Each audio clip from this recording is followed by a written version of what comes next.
Hello friends, नमस्कार। Welcome to one day exam target. आप सभी का आपके अपने चैनल वनडे एग्जाम टारगेट पर बहुत बहुत स्वागत है।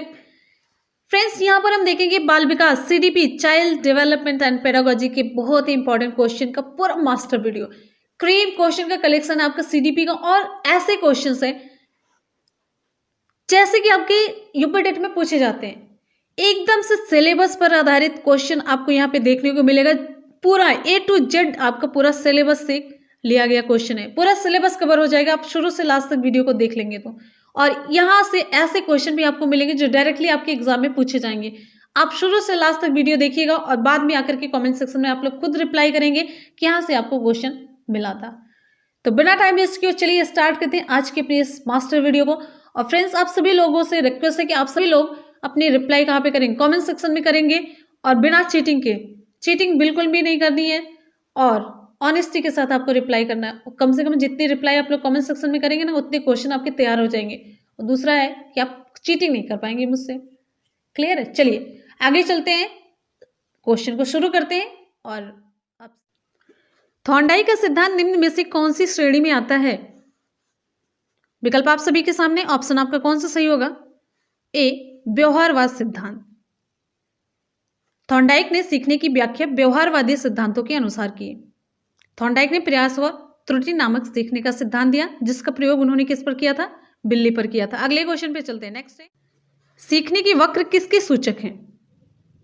विकल्प आप सभी के सामने, आप लोग जल्दी जल्दी से ऑप्शन चूज करिए। और जितने भी स्टूडेंट वीडियो को देख रहे हैं, एक बार वीडियो को फटाफट से लाइक करिए ऑनेस्टी के साथ। 100% जितने भी स्टूडेंट जुड़े हैं चैनल से, जितने भी लोग जुड़े हैं अभी वीडियो को देख रहे हैं, आप सभी लोग वीडियो को लाइक करिए। एक लाइक और एक शेयर, अगर आप लोग थोड़ा सा भी सपोर्ट करना चाहते हैं। अगर हम आपके लिए इतनी मेहनत कर सकते हैं तो आप लोग बस एक लाइक और एक शेयर, कुछ नहीं करना है, कॉन्सेंट्रेट होकर क्वेश्चन सॉल्व करते रहिए। विकल्प यहाँ पे आपका सही हो जाता है, सीखने की प्रगति के सूचक हैं। अगला क्वेश्चन है आप सभी की स्क्रीन पे, व्यक्तित्व का सामाजिक अधिगम सिद्धांत किसने दिया था? व्यक्तित्व का सामाजिक अधिगम सिद्धांत, ऑप्शन यहाँ पे आपका सही हो जाता है वेंडूरा और वाल्टर ने। व्यक्तित्व का सामाजिक अधिगम सिद्धांत वेंडूरा और वाल्टर ने 1977 में दिया। अगले क्वेश्चन पे चलते, यहाँ पे देख लीजिए, डोलार्ड और मिलर ने अनुकरण अधिगम सिद्धांत दिया, कार्ल रोजर्स ने सूचना प्रक्रिया अधिगम सिद्धांत और युंग ने मनोविश्लेषणात्मक सिद्धांत दिया। अगला क्वेश्चन है, मिरर ड्राइंग परीक्षण। मिरर ड्राइंग परीक्षण निम्न में से किसके मापन हेतु प्रयुक्त होता है? ऑप्शन यहाँ पे आपका कौन सा सही हो जाएगा? सी, अधिगम। अधिगम या सीखने के मापन के लिए मिरर ड्राइंग परीक्षण प्रयुक्त होता है। अगला क्वेश्चन है आप सभी के लिए, केंद्रीय प्रवृत्ति का एक माप है क्या? प्रसार क्षेत्र माध्यिका, औसत विचलन, मानक विचलन। विकल्प यहां पे आपका सही हो जाता है बी, माध्यिका। अगले क्वेश्चन पे चलते हैं। नेक्स्ट है, अगला है, निम्न में से कौन शेष से भिन्न है? विकल्प यहां पे आपका कौन सा सही हो जाएगा? TAT cloud picture test, dry man test. Option यहां पे आपका सही हो जाता है बी, 16PF।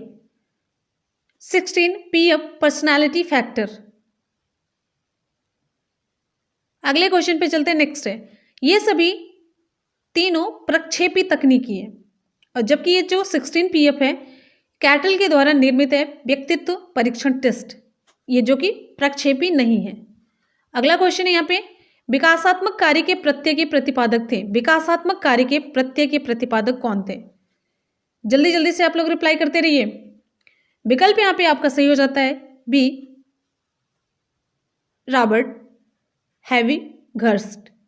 रॉबर्ट हैविघर्स्ट लिख देते हैं यहाँ पे, रॉबर्ट हैविघर्स्ट। हैविघर्स्ट, ठीक है, इंग्लिश में भी लिख देते हैं, क्लियर और हो जाएगा। Robert heavy, VIGHUREST। अगले क्वेश्चन पे चलते हैं। नेक्स्ट है, विकल्प यहाँ पे बी सही हो गया। अगला क्वेश्चन आप सभी के लिए, सृजनशीलता की पहचान हेतु किसने सृजनात्मक चिंतन परीक्षण का निर्माण किया? सृजनशीलता की पहचान के लिए किसने सृजनात्मक चिंतन परीक्षण का निर्माण किया? Merrifield, Torrens, Colin, Bruce, Kent. विकल्प यहां पे आपका सही हो जाता है बी, टॉरेंस ने। अगला क्वेश्चन है आप सभी की स्क्रीन पे, अधिगम के प्राथमिक नियमों में से एक है, कौन सा? विकल्प आप सभी के सामने है। ऑप्शन सही हो जाता है यहां पे आपका बी, प्रभाव का नियम। अधिगम के 3 प्राथमिक नियम किसके द्वारा दिए गए थे? थॉर्नडाइक के द्वारा दिया गया था, जिसमें तत्परता का नियम, प्रभाव का नियम और अभ्यास का नियम है। तीनों, तत्परता का नियम, प्रभाव का नियम और अभ्यास का नियम। अगला क्वेश्चन आप सभी की स्क्रीन पे, निम्न में से किस में अन्वेषण की ऊर्ध्व उपागम का उपयोग किया जाता है? ऊर्ध्व उपागम का उपयोग, विकल्प यहाँ पे आपका सही हो जाता है केस अध्ययन में ऊर्ध्व उपागम का प्रयोग किया जाता है। केस अध्ययन, केस स्टडी में। अगला आपका क्वेश्चन यहाँ पे, जब व्यक्ति का एक परिस्थिति का अधिगम दूसरी परिस्थिति में उसके सीखने तथा निष्पादन को प्रभावित करता है तो उसे क्या कहेंगे? विकल्प यहाँ पे आपका कौन सा सही होगा? जब मैंने अभी हैंड रिटन नोट्स आप लोगों को प्रोवाइड कराया, उसमें सब कुछ डिटेल में बताया था अधिगम अंतरण के बारे में। विकल्प यहाँ पे आपका सही हो जाता है सी, अधिगम अंतरण। उसमें कितने प्रकार है वो भी मैंने डिटेल में बताया था। एक परिस्थिति का अधिगम दूसरी परिस्थिति में उसके सीखने और उसके परफॉर्मेंस को प्रभावित कर रहा है तो ये अधिगम का अंतरण कहलाता है। अगला है, नेक्स्ट है, जी वॉलस के अनुसार सृजनात्मक चिंतन का प्रथम चरण होता है। विकल्प यहां पे आपका सही हो जाता है डी, उपक्रम, प्रिपरेशन। क्या होगा? प्रिपरेशन। जी वॉलस के अनुसार सृजनात्मक चिंतन के चरण, पहला है उपक्रम, दूसरा है उद्भव, तीसरा है उद्भासन, चौथा है मूल्यांकन। ये 4 हैं। अगले क्वेश्चन पे हम चलते हैं। नेक्स्ट आपका क्वेश्चन है बहुत ही इंपॉर्टेंट, किसने प्रयत्न व भूल के सिद्धांत का प्रतिपादन किया था? पैवलव, हेगार्टी, थॉर्नडाइक, रॉस। विकल्प यहाँ पे आपका सही हो जाता है सी, थॉर्नडाइक। थॉर्नडाइक ने अधिगम के प्रयास और भूल के सिद्धांत का प्रतिपादन 1898 में किया। उन्होंने यह प्रयोग किस पर किया था? बिल्ली पर किया था। पैवलव ने किसका किया? अधिगम के क्लासिकल अनुबंधन सिद्धांत का। ये पीटर हेगार्टी ने सामाजिक मनोविज्ञान के संज्ञानात्मक सिद्धांत को इन्होंने दिया। अगले क्वेश्चन पे चलते हैं। नेक्स्ट है, व्यक्तित्व व्यक्ति के अंतर्गत उन मनोशारीरिक गुणों का गतिशील संगठन है जो पर्यावरण में उसके अपूर्व समायोजन को निर्धारित करते हैं। ये उक्त परिभाषा देने वाले कौन है? ये परिभाषा किसने दी व्यक्तित्व की? विकल्प सही हो जाता है आपका सी, G.W. अल्पोर्ट ने। सारे कथन मैंने करवा दिए, उसी में से है ये। अगला क्वेश्चन आप सभी की स्क्रीन पे, सीखने में पलायन आधारित है। सीखने में पलायन आधारित है किस पर? जल्दी से आप लोग रिप्लाई करिए, जल्दी से रिप्लाई करते रहिए, बहुत ही फास्ट रिप्लाई आप सभी की होनी चाहिए। विकल्प यहाँ पे आपका सही हो जाता है बी, नकारात्मक पुनर्बलन पर। सीखने में पलायन नकारात्मक पुनर्बलन पर आधारित होता है। एग्जाम्पल के लिए, अगर आप विद्यालय में बच्चों को कठोर दंड देते हैं तो विद्यालय कभी कभी अथवा कभी नहीं आएगा। इससे सीखने में पलायन की समस्या उत्पन्न हो जाती है। इसलिए बच्चों को मारा नहीं जाता, आराम से प्यार से समझाया जाता है। इवन यहाँ तक कहा जाता है ठीक है ना करना, लेकिन स्कूल रोज आते रहना, नई कॉपी चेक करो, नई कुछ और तरीका अपनाया जाता है।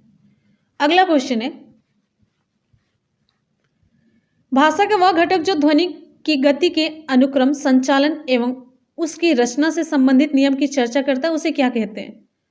भाषा का वह घटक जो ध्वनि की गति के अनुक्रम, संचालन और उसकी रचना से संबंधित नियम की चर्चा करता है उसे हम कहते हैं सी, स्वर विज्ञान। अगले क्वेश्चन पे चलते हैं। वुडवर्थ के अनुसार स्मृति का आयाम नहीं है। वुडवर्थ के अनुसार स्मृति का आयाम क्या नहीं है? विकल्प यहां पे आपका सही हो जाता है डी, तर्क करना। स्मरण से मतलब है पहले सीखे गए विषय या पाठों को चेतना में लाया जाए। क्लियर है? इसमें 4 तरह की उप प्रक्रियाएं होती है। स्मरण में 4 तरह की उप प्रक्रियाएं होती, कौन कौन सी? सीखना होता है, दूसरा धारण करना, तीसरा है प्रत्याहान, चौथा है पहचान करना। अगले क्वेश्चन पे चलते हैं। नेक्स्ट है, टीएटी किसके द्वारा बनाया गया? टीएटी, विकल्प यहां पे आपका कौन सा सही हो जाएगा? बहुत बढ़िया, विकल्प यहां पे आपका सही हो जाता है डी, मार्गन और मुरे के द्वारा। टीएटी, थीमेटिक अपरसेप्शन टेस्ट, प्रासंगिक अंतर्बोध परीक्षण। ये परीक्षण प्रक्षेपी विधि से व्यक्तित्व मापन की विधि है, प्रोजेक्टाइल मेथड। अगला क्वेश्चन है, लक्ष्य निर्देशित व्यवहार में बाधा आना क्या कहलाता है? लक्ष्य निर्देशित व्यवहार में बाधा आना क्या कहलाता है? विकल्प यहां पे आपका सही हो जाता है सी, कुंठा, फ्रस्ट्रेशन। जब अनेक प्रयास करने के बावजूद भी वह अवरोधों को दूर नहीं कर पाता है बच्चा और अपने लक्ष्य तक नहीं पहुंच पाता तो उसे दुख होता है, तो एक प्रकार की विफलता की उसे अनुभूति होती है, जिसे मनोवैज्ञानिक भाषा में क्या कहा जाएगा? कुंठा कहा जाएगा, फ्रस्ट्रेशन कहा जाएगा। अगला क्वेश्चन है, आंखों के रंग को कौन सा कारक प्रभावित करता है? आंखों के रंग को कौन सा कारक प्रभावित करता है? विकल्प यहाँ पे आपका कौन सा सही हो जाएगा? विकल्प यहाँ पे आपका सही हो जाता है बी, आनुवंशिकता। आनुवंशिकता, आनुवंशिक गुण जो माता पिता से बच्चों में आते हैं, वो आनुवंशिक गुण, जैसे आंखों का रंग हुआ, हाँ, शरीर का रंग हुआ, चेहरा मैच करना, ये सभी आनुवंशिक गुणों की वजह से एक पीढ़ी से दूसरी पीढ़ी में स्थानांतरित होते हैं। और ये जो गुण होता है वो क्या कहलाता है? प्रक्रिया आनुवंशिकता। अगला है, आधार आयु निम्न में से किसके मापन से संबंधित है? आधार आयु, विकल्प सही हो जाता है आपके यहाँ पे सी, बुद्धि के मापन से। ठीक है, जिस उच्चतम आयु स्तर के सभी प्रश्नों को बालक सही हल करता है उसे आधार आयु कहते हैं, बेसल ईयर। और जिस आयु स्तर का कोई भी प्रश्न वह हल नहीं कर पाता उसे उस बालक के लिए टर्मिनल आयु कहते हैं। ठीक है, आधार आयु का संप्रत्यय विलियम स्टर ने दिया था। अगले क्वेश्चन पे चलते हैं, नेक्स्ट है, शिक्षक द्वारा कक्षा में डांट पड़ने पर छात्र यदि घर आकर अपनी छोटी बहन पर गुस्सा इजहार करता है तो ये किसका उदाहरण है? विकल्प यहां पे आपका कौन सा सही होगा? ए, विस्थापन का। इसके अंतर्गत बालक अपने गुस्से या अन्य संवेग प्रतिक्रिया को, कोई भी संवेग प्रतिक्रिया हो, किसी अन्य पर विस्थापित कर देता है तो उसे क्या कहेंगे? संवेग विस्थापन कहेंगे। ऑप्शन यहाँ पे आपका सही हो जाता है ए। चलिए जल्दी जल्दी से रिप्लाई करते रहिए, बहुत ही बढ़िया, फास्ट रिप्लाई होनी चाहिए आप सभी की। निम्न में से कौन सीखने के गेस्टाल्ट सिद्धांत से संबंधित है? जल्दी से आप लोग रिप्लाई करिए। विकल्प यहाँ पे आपका कौन सा सही होगा? विकल्प सही हो जाता है आपका यहाँ पे डी, कोहलर। कोहलर और कोफका सीखने के गेस्टाल्ट सिद्धांत के अंतर्गत आते हैं, जिन्होंने सूझ का सिद्धांत दिया था, inside theory of learning, inside theory of learning. अगले क्वेश्चन पे आ जाते हैं, नेक्स्ट आपका क्वेश्चन है, इरोस शब्द संबंधित है किससे? इरोस शब्द किससे संबंधित है? विकल्प यहां पे आपका कौन सा सही हो जाता है? ए, जीवन मूल प्रवृत्ति से। फ्रायड ने मूल प्रवृत्तियों को मुख्यतः दो वर्गों में बांटा है। पहला है जीवन मूल प्रवृत्ति, दूसरा है मृत्यु मूल प्रवृत्ति।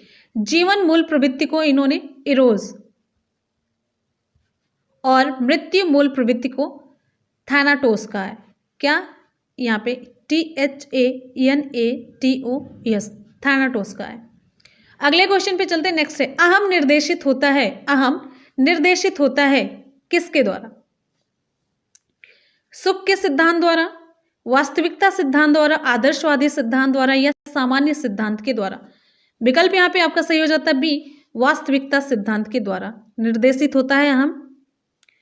इदम पार्श्विक इच्छाओं और पराहम सामाजिक नियंत्रण का प्रतिनिधित्व करता है।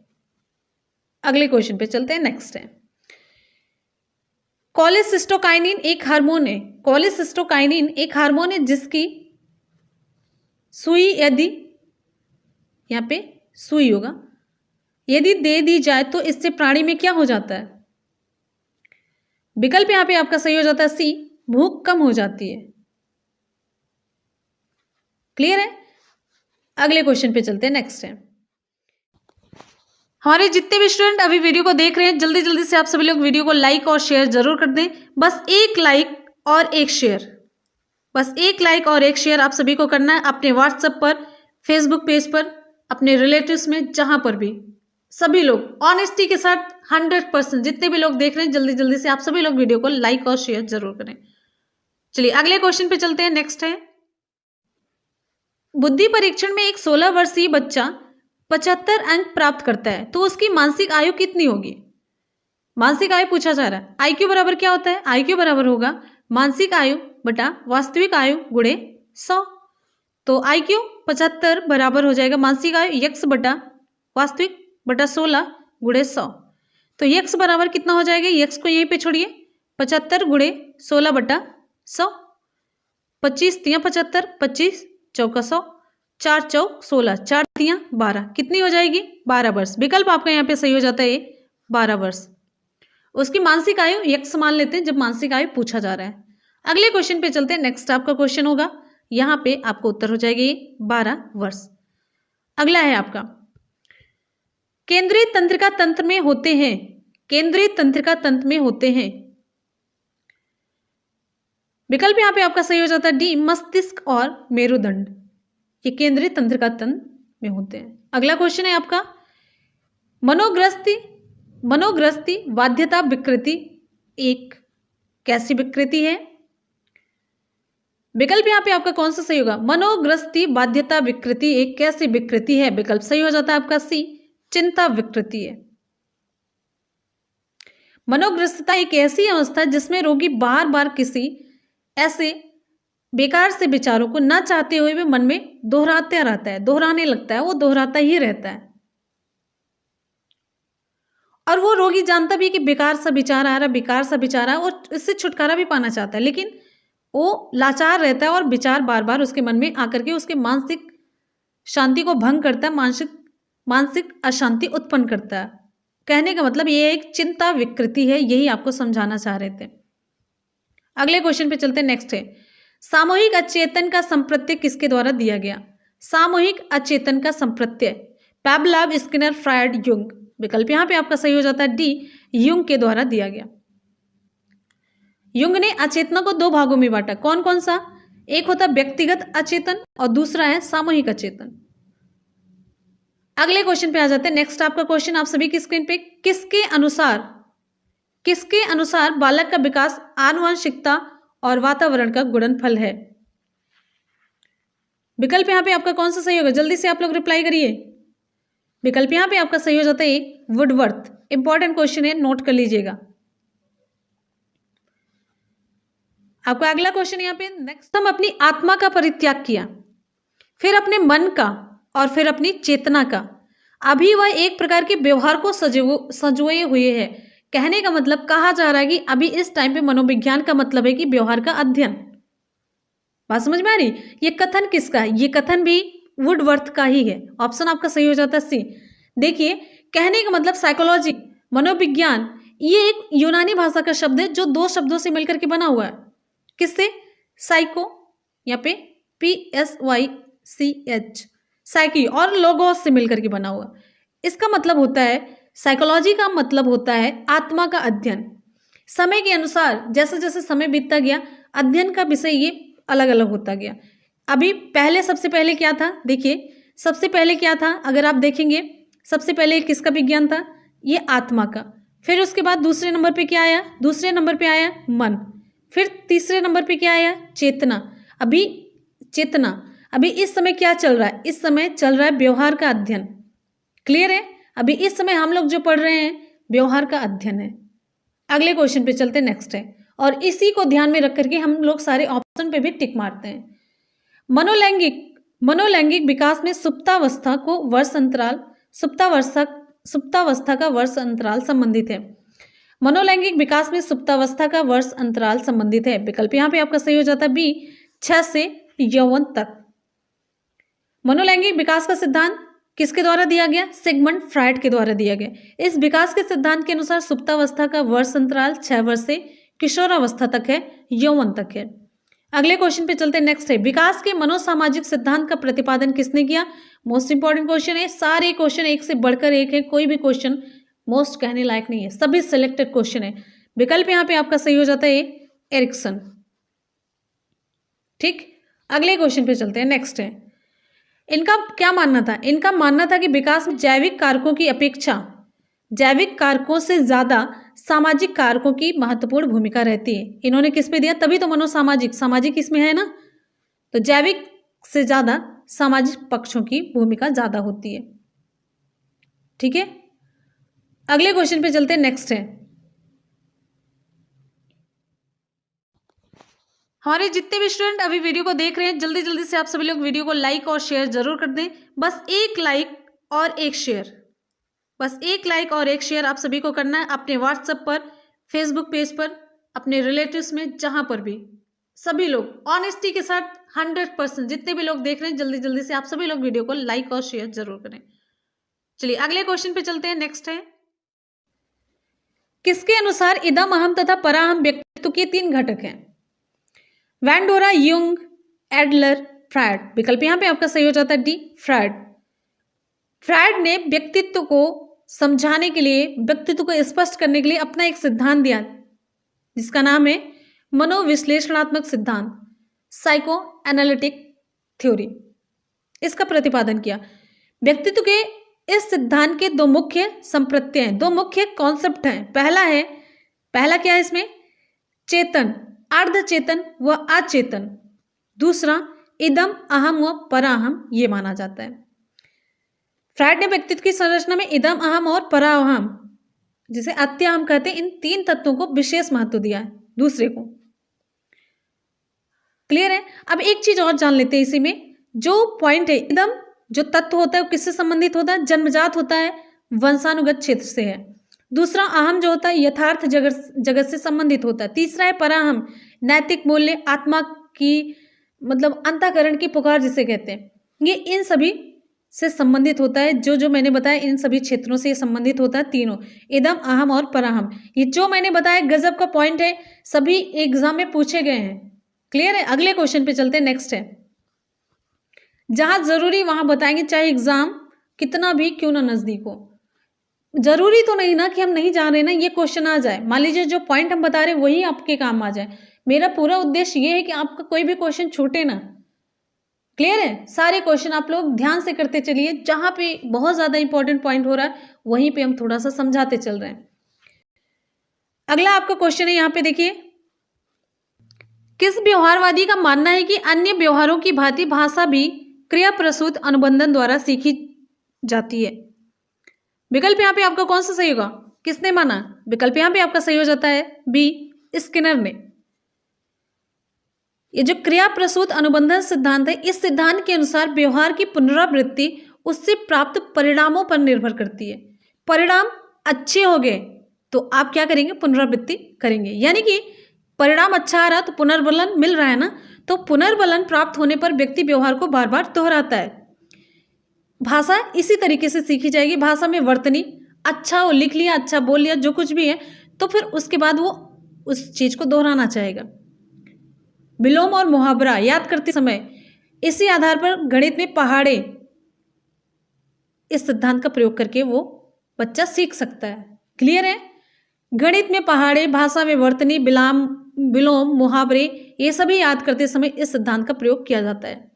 बता ले जाएगा, फिर से वो दोहराएगा प्रक्रिया को। अगले क्वेश्चन पे चलते हैं। नेक्स्ट हमारा क्वेश्चन है, एक चीज और आपको बता देते हैं, स्किनर ने एक पुस्तक लिखी, द बिहेवियर ऑफ ऑर्गेनिज्म। आपको मैंने बताया द बिहेवियर ऑफ ऑर्गेनिज्म में सीखने के इस सिद्धांत का प्रतिपादन किया।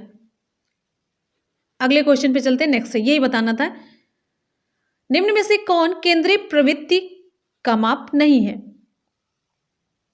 प्रसार, बहुलक, माध्यांक, मध्यमान। विकल्प यहां पे आपका सही हो जाता है प्रसार। अगले क्वेश्चन पे चलते हैं। नेक्स्ट है, अधिगम में प्रयत्न व भूल के सिद्धांत का प्रतिपादन किसने किया? विकल्प यहां पे आपका सही हो जाता है सी, अधिगम में प्रयत्न और भूल के सिद्धांत का प्रतिपादन थॉर्नडाइक महोदय ने किया। अगले क्वेश्चन पे चलते हैं, और इस सिद्धांत को उद्दीपक अनुक्रिया सिद्धांत, चयन एवं संबंध का सिद्धांत भी कहते हैं। और इस सिद्धांत का प्रयोग थॉर्नडाइक ने किस पर किया? बिल्ली पर किया था। अगले क्वेश्चन पे चलते हैं। अगला क्वेश्चन है, निम्नलिखित मापन के स्तरों में सबसे अच्छा कौन है? सबसे अच्छा कौन सा है? विकल्प यहां पे आपका सही हो जाता है बी, अनुपात विधि, जिसमें 2 या 2 से अधिक तत्वों को मापने के लिए अनुपात का सहारा लिया जाता है। इसके मापन में, इससे जब मापन करते हैं तो त्रुटि की संभावना न्यूनतम होती है, कम होती है, अपेक्षाकृत और तीनों विकल्प के।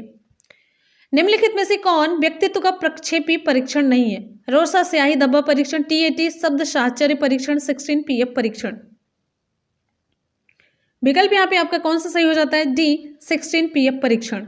अभी मैंने आपको बताया ये अप्रक्षेपी परीक्षण है जिसमें व्यक्ति के सामने प्रश्नों को रखा जाता है और उसका जवाब प्रश्न के विकल्प से प्राप्त किया जाता है। इसमें प्रश्नों की संख्या कितनी होती है 164 होती है। क्लियर है? प्रक्षेपी विधि में क्या होता है? अपने आपके अंदर की बात को निकलवा लिया जाता है। ये व्यक्तित्व मापन की विधि होती है। अगले क्वेश्चन पे चलते हैं। नेक्स्ट है, आवश्यकता का पदानुक्रम सिद्धांत किसके द्वारा प्रतिपादित किया गया? किसके द्वारा प्रतिपादित किया गया? Watson, Maslow, Kohler, Pavlov. विकल्प यहाँ पे आपका सही हो जाता है बी, मैस्लो। 1954 में अब्राहम मैस्लो ने आवश्यकता के पदानुक्रम सिद्धांत का प्रतिपादन किया। इसे अभिप्रेरणा क्रमांक सिद्धांत भी कहते हैं। इस सिद्धांत के अनुसार क्या होता है? मनुष्य अपने जीवन के अस्तित्व के लिए किसी वस्तु की कमी का अनुभव करता है तो उसे प्राप्त करने के लिए वो प्रेरित हो जाता है।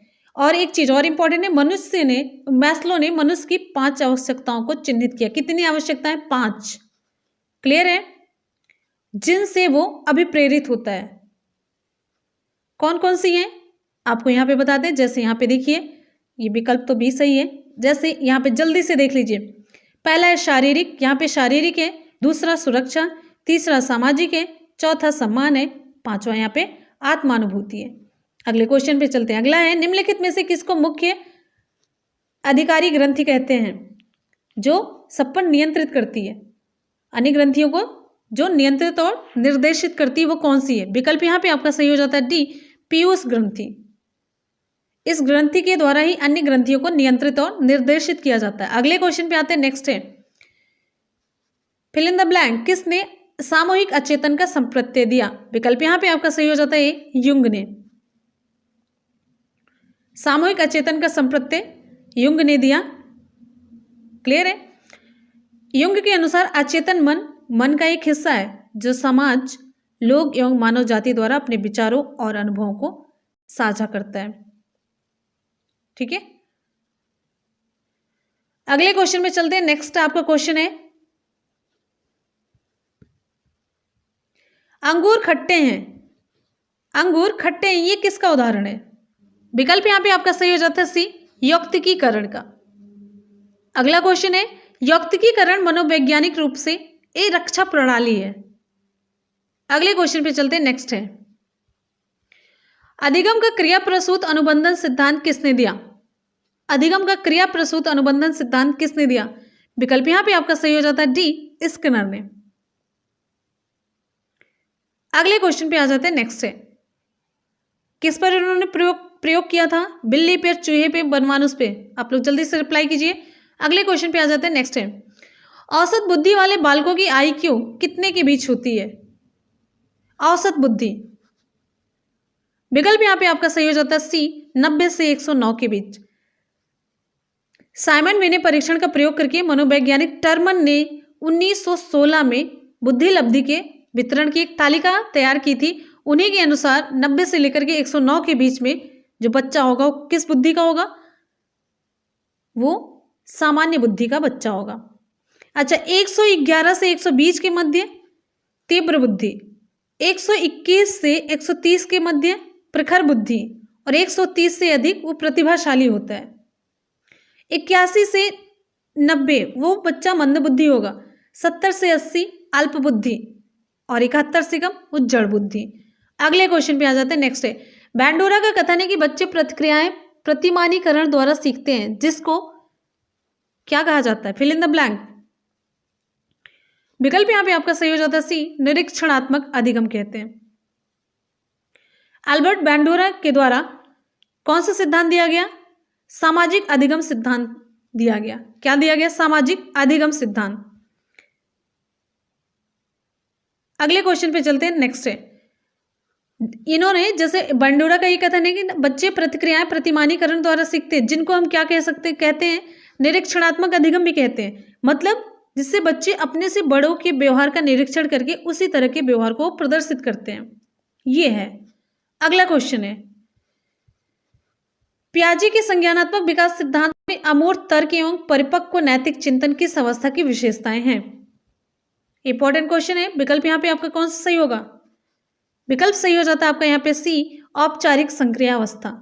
पियाजे के संज्ञानात्मक विकास की 4 अवस्थाएं कौन कौन सी हैं? वो पहला है संवेदनात्मक गामक अवस्था जो जन्म से 2 वर्ष की है। दूसरी है मूर्त पूर्व संक्रियावस्था 2 से 7 वर्ष।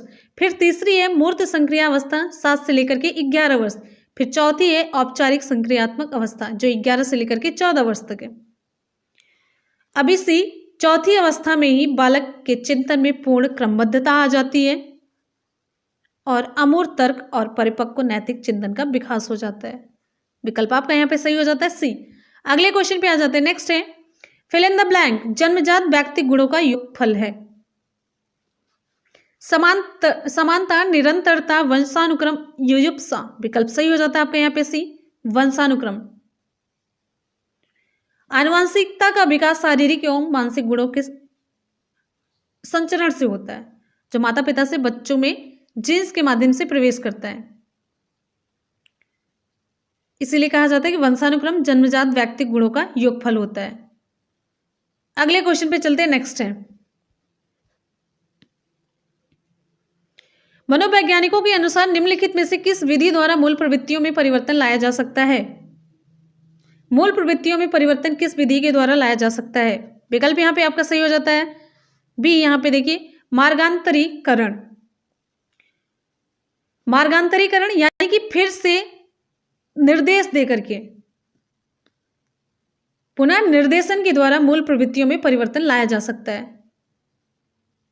ठीक है, मार्गांतरीकरण का मेन मतलब यह हो जाता है कि जो मूल प्रवृत्ति की क्रियाशीलता है उसको अच्छे कार्य या किसी अच्छी दिशा में मोड़ दिया जाए।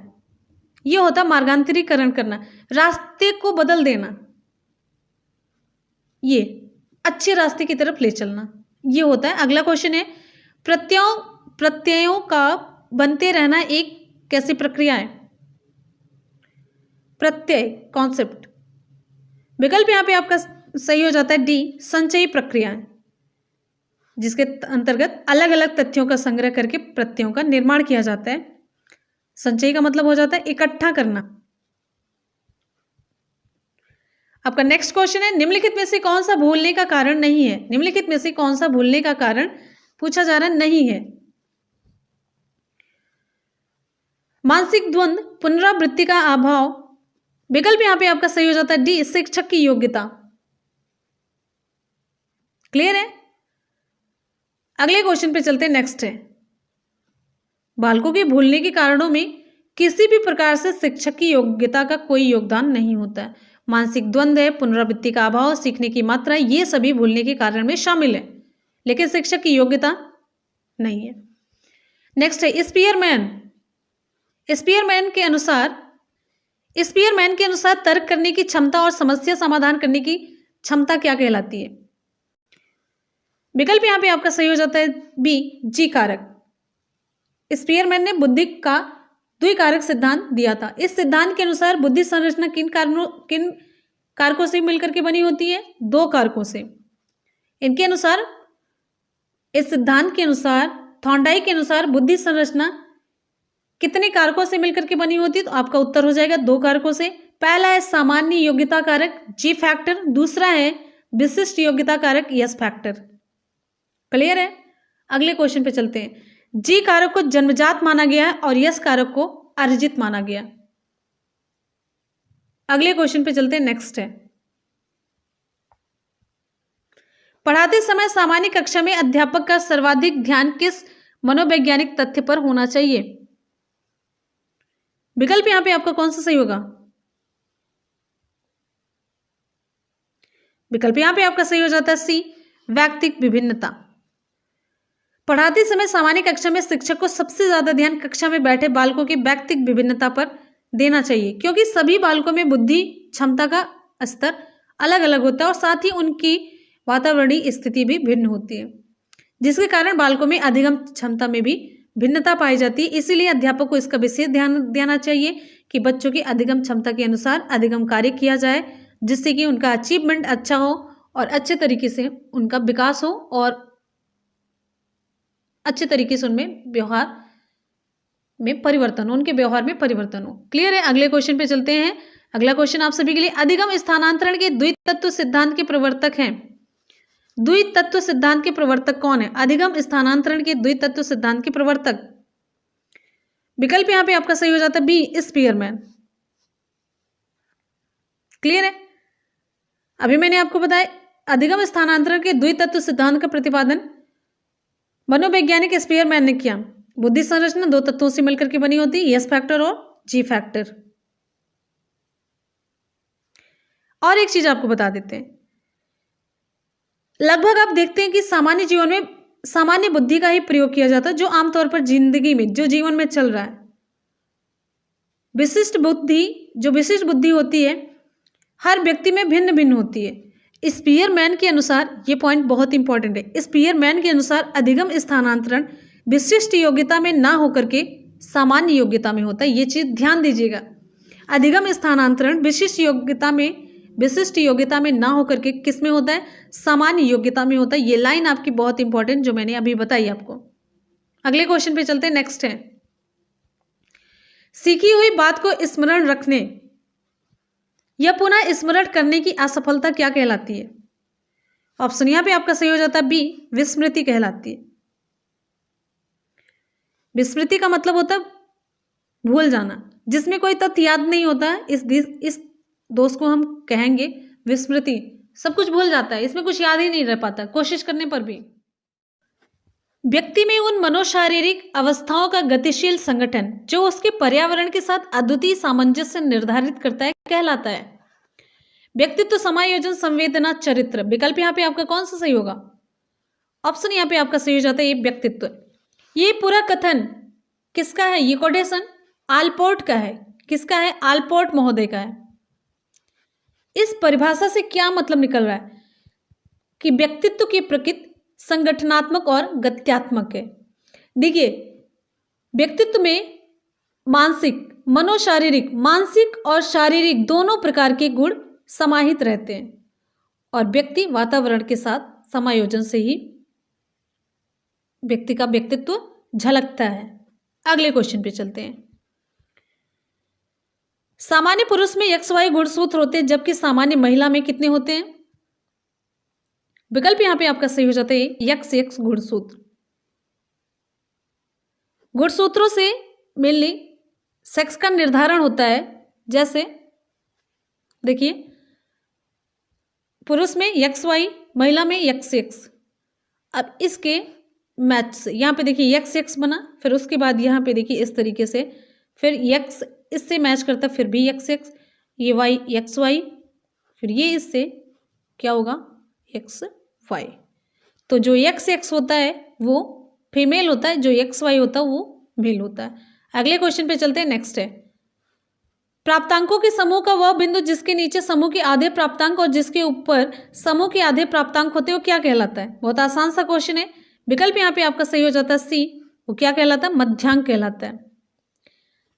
कैसे? ऐसे ऊपर नीचे नहीं, उसको आरोही या अवरोही क्रम में रखना पड़ता है, जो डाटा होता है, जो प्राप्तांक होता है। क्लियर है? अगले क्वेश्चन पे चलते हैं। नेक्स्ट है, माध्यांक का एक सूत्र होता है, मध्यांक बराबर होता है n/2वां पद। अगले क्वेश्चन पे चलते हैं। नेक्स्ट है, ऑप्शन यहाँ पे आपका सही हो जाता है सी।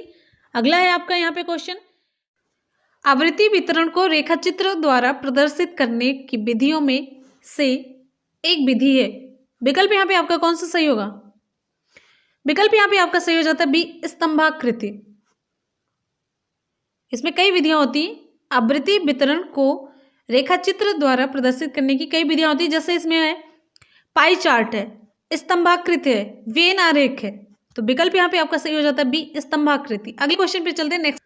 नेक्स्ट है, निम्नलिखित में से कौन सा कथन सही नहीं है? पूछा जा रहा है कौन सा कथन सही नहीं है। विकल्प यहाँ पे आप लोग ध्यान से पढ़ लीजिए, आपको 2 से 4 सेकंड का टाइम देंगे, जल्दी से आप लोग ऑप्शन चूज करिए। विकल्प यहाँ पे आपका सही हो जाता है सी, वंशानुक्रम व्यक्ति की जन्मजात विशेषताओं का शोधन है। ये कथन सही नहीं है, क्योंकि वंशानुक्रम व्यक्ति की जन्मजात विशेषताओं का पूर्ण योग है, न कि शोधन है। अगले क्वेश्चन पे चलते हैं। नेक्स्ट है, साहचर्य के नियम है। पूछा गया, तो विकल्प में डी ही ऐसा ऑप्शन है जहां पर है सही हो रहा है। समानता का नियम, वैमनस्य का नियम, समीपता का नियम, ये सभी साहचर्य के नियम है। अगले क्वेश्चन पे चलते हैं। नेक्स्ट है आपका, गेट्स के अनुसार अनुभव द्वारा व्यवहार में परिवर्तन ही fill in the blank. Option आपका कौन सा सही होगा? सीखना है। व्यवहार का परिवर्तन अधिगम है, व्यवहार का परिवर्तन ही सीखना है।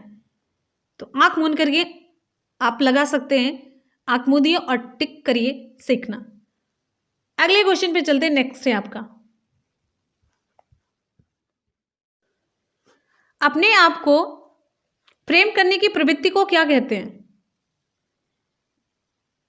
विकल्प यहां पे आपका सही हो जाता है सी, नार्सिसिज्म की प्रवृत्ति। ये नार्सिसिज्म शब्द का प्रयोग किसने किया? ये किया मनोवैज्ञानिक फ्रायड ने। एक पौराणिक कथा उन्होंने पढ़ी, उस कथा के आधार पर उन्होंने स्वप्रेम की भावना के लिए नार्सिसिज्म यानी कि अपने आप को प्रेम करने की प्रवृत्ति, ये शब्द का प्रयोग किया। इस तरह की भावना शिशुओं में उच्च स्तर पर होती है। मनुष्य की बुद्धि आगे की पीढ़ियों में संक्रमित होती है। मनुष्य की बुद्धि आगे की पीढ़ियों में संक्रमित होती है। फिर फिल इन द ब्लैंक का कार्य इस जन्मजात योग्यता के विकास के लिए उपयुक्त परिस्थितियों का निर्माण करना है। विकल्प यहां पे आपका सही हो जाता है सी, वातावरण। अगले क्वेश्चन पे चलते हैं। नेक्स्ट है, पूरे आवृत्ति विवरण के प्रतिनिधित्व करने वाले मान को क्या कहा जाएगा? ऑप्शन यहां पे आपका सही हो जाता है बी, केंद्रवर्ती प्रमाप का मान, जिसमें आपका क्या आ जाएगा? माध्य, माध्यिका, बहुलक, ये सभी शामिल होते हैं। निम्नांकित में कौन सी विशेषता आंतरिक रूप से अभिप्रेरित बच्चों के लिए सही नहीं है? कौन सी विशेषता? वे हमेशा सफल होते हैं, वे हमेशा सफल होते हैं। ये विकल्प आपका सही हो जाता है। यहां पे यदि किसी बालक द्वारा स्वयं कार्य करने का प्रयत्न किया जाता है, वो बालक आंतरिक रूप से अभिप्रेरित होता है, इसका यही मतलब है। इस तरह के बालक में जरूरी नहीं कि क्या हो कि वो हमेशा सफल हो जाए, आवश्यक तो नहीं है ना। अगले क्वेश्चन पे चलते हैं। नेक्स्ट है, बालक एक ऐसी पुस्तक है जिसका शिक्षक का अध्ययन करना चाहिए। अध्ययन करना चाहिए। कल मैंने कथन आपको करवाया था, वो पूरे वीडियो आप लोग देख लीजिए, सारे क्वेश्चन देखिए कितने इंपॉर्टेंट है, सब कुछ मिल रहा है। विकल्प यहाँ पे आपका सही हो जाता है सी, रूसोने का। बालक एक ऐसी पुस्तक है जिसका शिक्षक को अध्ययन करना चाहिए। अगला क्वेश्चन है, बाल मनोविज्ञान के अनुसार शिक्षा के क्षेत्र में मुख्य स्थान है किसका? विकल्प यहाँ पे आपका सही हो जाएगा किसका? मुख्य स्थान बालक का। बाल केंद्रित शिक्षा, एनसीएफ के अनुसार शिक्षा दी जा रही, शिक्षण पद्धति उन्हीं के अनुसार हो जाए। कक्षा कक्ष का पूरा जो कुछ भी माहौल है, पूरा सब कुछ बालक को ध्यान में रख करके बनाया जा रहा है। विषय वस्तु, पाठ्य वस्तु, जो कुछ भी है। सामान्य से विशेष को तर्क की प्रक्रिया, सामान्य से विशेष की तर्क की प्रक्रिया निम्नलिखित में से कौन सी पद्धति में है? विकल्प यहां पे आपका कौन सा सही होगा? सामान्य से विशेष। ऑप्शन यहां पे आपका सही हो जाता है बी, निगमनात्मक प्रक्रिया में। निगमनात्मक तर्क के अंतर्गत सामान्य से विशिष्ट की ओर चला जाता है, या नियम से उदाहरण की ओर, नियम से उदाहरण पूछा जाता है, अथवा सामान्य से विशिष्ट की ओर। नवीन समस्याओं को हल करने की सबसे उपयुक्त विधि कौन सी है? निगमनात्मक है। ये सारे जो 3 पॉइंट हमने बताए सभी एग्जाम में आपके पूछे जाते हैं। अगले क्वेश्चन पे आ जाते हैं। नेक्स्ट है, बाल्यावस्था की प्रमुख मनोवैज्ञानिक विशेषता क्या है? बाल्यावस्था की। विकल्प यहां पे आपका सही हो जाता है बी, सामूहिकता की भावना। अगले क्वेश्चन पे चलते हैं। नेक्स्ट है, ये बाल्यावस्था की विशेषता है। किशोरावस्था में संवेगों की तीव्रता किस प्रकार प्रकट होती है? प्रतिकूल पारिवारिक संबंध, व्यवसाय की समस्या, नई परिस्थिति के साथ समायोजन। विकल्प आपका यहां पे सही हो जाता है डी, उपरोक्त सभी। अगला क्वेश्चन है, 140 से अधिक बुद्धि लब्धि वाले बच्चों को किस श्रेणी में रखेंगे? अभी मैंने आपको करवाया, विकल्प यहाँ पे आपका सही हो जाता है डी, प्रतिभाशाली। मैंने अभी बताया आपको 130 से ऊपर के। अगला आपका क्वेश्चन है 130 से अधिक प्रतिभाशाली। टर्मैन के अनुसार मैंने बताया, टर्मैन ने 1916 में एक बुद्धिलब्धि की सारणी प्रस्तुत की थी ना, तो उसमें बताया था, उन्हीं के अनुसार सारा डाटा मैंने दिया था। अगले क्वेश्चन पे चलते हैं। नेक्स्ट है सृजनशीलता मौलिक परिणामों को अभिव्यक्त करने की मानसिक क्रिया है। यह किसका कथन है? विकल्प यहां पे आपका सही हो जाता है ए, क्रो एंड क्रो का। अगले क्वेश्चन पे आ जाते हैं। नेक्स्ट है प्रयास और भूल सिद्धांत के प्रतिपादक कौन है? Thorndike, McDougall, Kohler, Pavlov. विकल्प यहां पे आपका सही हो जाता है ए, थॉर्नडाइक है। अगले क्वेश्चन पे चलते हैं। नेक्स्ट है उन्होंने इसकी व्याख्या कैसे की? सीखने का जो प्रयास और भूल का सिद्धांत दिया, उन्होंने व्याख्या करते हुए कहा कि किसी कार्य को करने में जो त्रुटि या गलती करते हैं और अनेक बार प्रयास करके त्रुटियों की संख्या या गलतियों की संख्या को कम कर सकते हैं या समाप्त कर सकते हैं।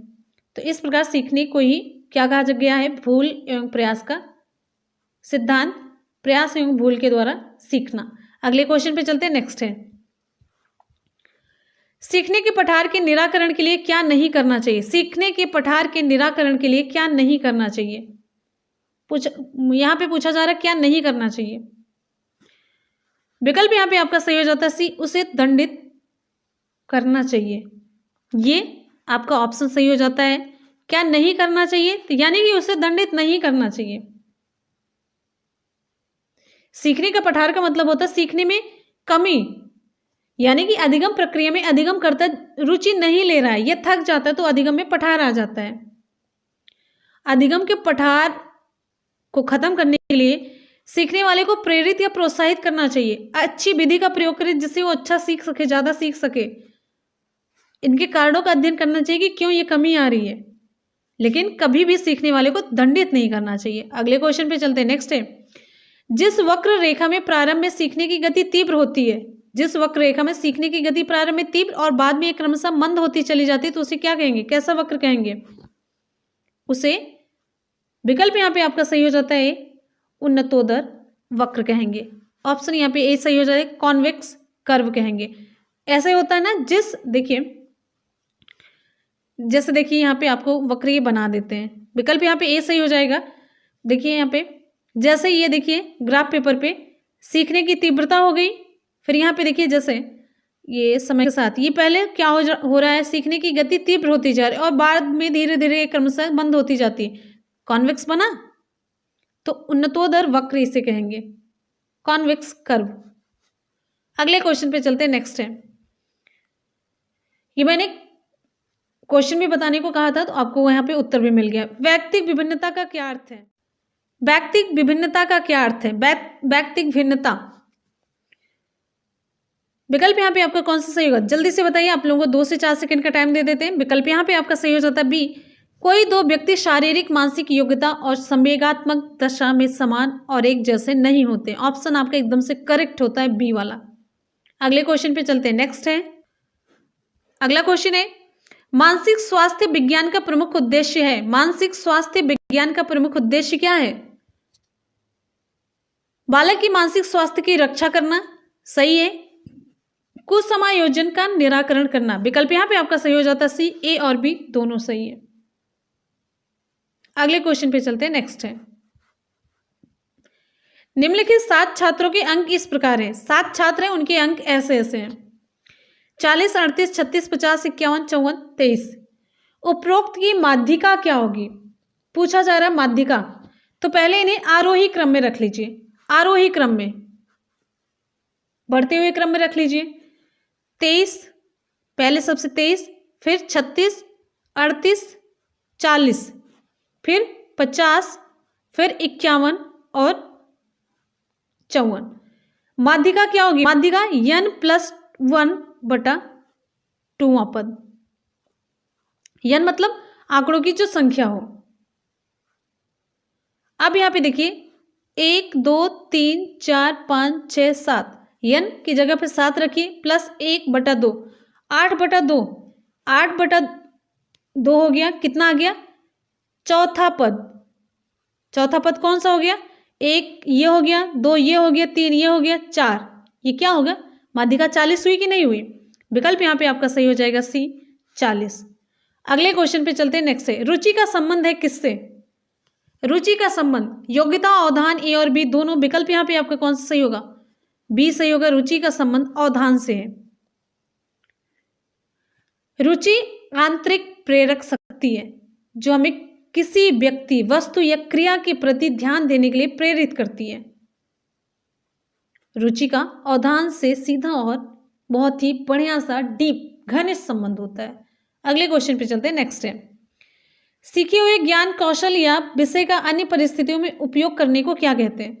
विकल्प यहाँ पे आपका सही हो जाता है बी, सीखने का स्थानांतरण। अभी हम इस पे आपको क्वेश्चन करवा चुके हैं।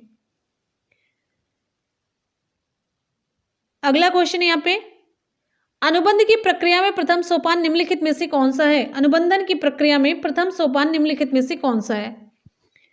विकल्प यहाँ पे आपका सही हो जाता है उत्तेजना है। अगले क्वेश्चन पे चलते हैं नेक्स्ट है, स्मृति सीखी हुई वस्तु का सीधा उपयोग है, ये कथन किसका है। स्मृति सीखी हुई वस्तु का सीधा उपयोग है, कथन किसका है। विकल्प यहाँ पे आपका सही हो जाता है बी, वुडवर्थ का है। अगले क्वेश्चन पे आते हैं। नेक्स्ट आपका क्वेश्चन है, निम्नलिखित में से कौन सी दशा या दशाएं ध्यान को आकर्षित करने की आंतरिक दशा नहीं है। विकल्प यहाँ पे आपका कौन सा सही होगा, ए, उद्दीपन की स्थिति। उद्दीपन की स्थिति ध्यान आकर्षित करने की बाह्य दशा है, जबकि आवश्यकता ध्यान आकर्षित करने की आंतरिक दशा है। ये पूछा जा रहा है आंतरिक दशा नहीं है, तो ये उद्दीपन की स्थिति आंतरिक दशा नहीं है, ये बाह्य दशा है, आवश्यकता आंतरिक है। अगले क्वेश्चन पे आते हैं नेक्स्ट है, संवेग की उत्पत्ति किससे होती है। संवेग की उत्पत्ति किससे होती है, फिल इन द ब्लैंक है यहाँ पे। विकल्प यहाँ पे आपका सही हो जाता है बी, मूल प्रवृत्तियों से। मैकडूगल ने कितने प्रकार की मूल प्रवृत्तियां बताई हैं, 14 मूल प्रवृत्तियां। जैसे यहां पे देखिए मूल प्रवृत्ति भागना है, तो इसमें संवेग क्या होगा, संवेग भय होगा। युयुत्सा, युद्ध प्रियता, इसमें संवेग क्या है, मूल प्रवृत्ति हमें इधर बता रहे हैं, भागना ये मूल प्रवृत्ति है। देखिए जो मूल प्रवृत्तियों से ही संवेगों की उत्पत्ति होती है, भागना है तो भय है संवेग इसका, युत्साह है, युद्ध प्रियता तो इसका संवेग क्रोध होगा, शिशु रक्षा उसमें संवेग कौन सा होता है, वात्सल्य होता है। ऐसे ही अगले क्वेश्चन पे आते हैं नेक्स्ट है, अभिप्रेरण के लिए अक्षर, यहां पे अक्सर होगा, फिल इन द ब्लैंक। अभिप्रेरण के लिए अक्सर फिल इन द ब्लैंक शब्द का भी प्रयोग किया जाता है। विकल्प यहां पे आपका सही हो जाता है बी, आवश्यकता। मैस्लो का कथन भी है, अभिप्रेरणा की उत्पत्ति आवश्यकता के अनुरूप होती है। अभिप्रेरणा को आवश्यकता भी कहा जाता है, ये दोनों एक दूसरे के पूरक होते हैं। अगला क्वेश्चन आप सभी की स्क्रीन पे, विद्यार्थियों में प्रत्यय विकास के निर्माण के लिए शिक्षक क्या करना चाहिए। विकल्प यहाँ पे आपका सही हो जाएगा कौन सा, आप लोग आराम से क्वेश्चन पढ़ लीजिए, विकल्प काफी बड़े बड़े हैं। ऑप्शन यहाँ पे आपका सही हो जाता है डी, विद्यार्थियों में प्रत्यय विकास के निर्माण के लिए शिक्षक को उपरोक्त सभी क्रियाएं करनी चाहिए। मतलब शिक्षण विधि सरल से जटिल की ओर होनी चाहिए, विद्यार्थी को व्यापक अनुभव का अवसर प्रदान करे, विद्यार्थी को निर्मित प्रत्ययों के अंतरण का अवसर देना चाहिए। ऑप्शन आपका डी सही हो जाता है। अगले क्वेश्चन पे चलते हैं नेक्स्ट है, चिंतन मानसिक क्रिया का ज्ञानात्मक पहलू है। चिंतन की यह परिभाषा किसने दी। विकल्प यहाँ पे आपका सही हो जाता है रॉस ने, बी ऑप्शन आपका सही हो जाता है रॉस ने। अगले क्वेश्चन पे चलते हैं नेक्स्ट है, कल्पना के विकास के लिए क्या करना चाहिए। कल्पना के विकास के लिए विकल्प यहाँ पे आपका कौन सा सही होगा, ज्ञानेंद्रियों को प्रशिक्षित करना चाहिए, कहानी सुनाना चाहिए, रचनात्मक प्रवृत्ति के विकास पर ध्यान देना चाहिए। तो ये सारे उपरोक्त सभी क्रियाएं करनी चाहिए, ए बी सी। अगले क्वेश्चन पे चलते हैं नेक्स्ट है, निम्न में से कौन सा लक्षण किसी मापक उपकरण के लिए सर्वाधिक वांछनीय है। विकल्प यहाँ पे आपका कौन सा सही होगा, विश्वसनीयता, वैधता, वस्तुनिष्ठता, मानक। विकल्प यहाँ पे आपका सही हो जाता है बी, वैधता। किसी भी मापक उपकरण अथवा कोई विधि हो, उसमें सबसे मेन विशेषता ये होनी चाहिए कि वह उस गुण अथवा उनमें शामिल सभी गुणों का मापन कर सके जिसके लिए उसका प्रयोग किया जाना है। यानी कि हम जिस चीज के लिए कोई मापक या उपकरण कुछ बना रहे हैं तो उस चीज को तो माप सके जिसके लिए हम बना रहे हैं। क्लियर है? ऐसे मापक उपकरण को क्या कहा जाएगा? वैध उपकरण कहा जाता है। और इसकी इस विशेषता को क्या कहेंगे? वैधता कहते हैं, जो किसी मापक उपकरण के लिए सबसे ज्यादा सर्वाधिक वांछनीय होती है। अगले क्वेश्चन पे आ जाते हैं। नेक्स्ट आपका क्वेश्चन आप सभी की स्क्रीन पे, थर्स्टन और लिकर्ट निम्न में किसके मापन से संबंधित है? थर्स्टन और लिकर्ट। विकल्प यहां पे आपका सही हो जाता है बी, अभिवृत्ति। 1927 में 1927 में थर्स्टन ने अभिवृत्ति मापन के लिए तुलनात्मक निर्णय के नियम का प्रतिपादन किया। थर्स्टन ने किसका? तुलनात्मक निर्णय के नियम का प्रतिपादन किया, जो अभिवृत्ति मापन का पहला परिष्कृत मापक था। और 1932 में लिकर्ट ने अभिवृत्ति मापन की योग निर्धारण विधि को विकसित किया 1932 में। ध्यान दीजिएगा, सभी इंपॉर्टेंट पॉइंट आपको मैंने यहां पे बता दिए। विकल्प आपको यहां पे सही हो जाता है बी। नेक्स्ट है, उत्सुकता परीक्षण निम्न में किसका घटक है? उत्सुकता परीक्षण। सृजनात्मकता, अभिप्रेरणा, रुचि, बुद्धि। विकल्प यहां पे आपका सही हो जाता है सृजनात्मकता। अगला क्वेश्चन है, निम्न में कौन सृजनात्मकता से संबंधित नहीं है? मौलिकता, प्रवाह, मितव्ययिता, उपयोगिता। विकल्प यहां पे आपका सही हो जाता है सी, मितव्ययिता सृजनात्मकता से संबंधित नहीं है। सृजनात्मकता का मतलब क्या हो जाता है?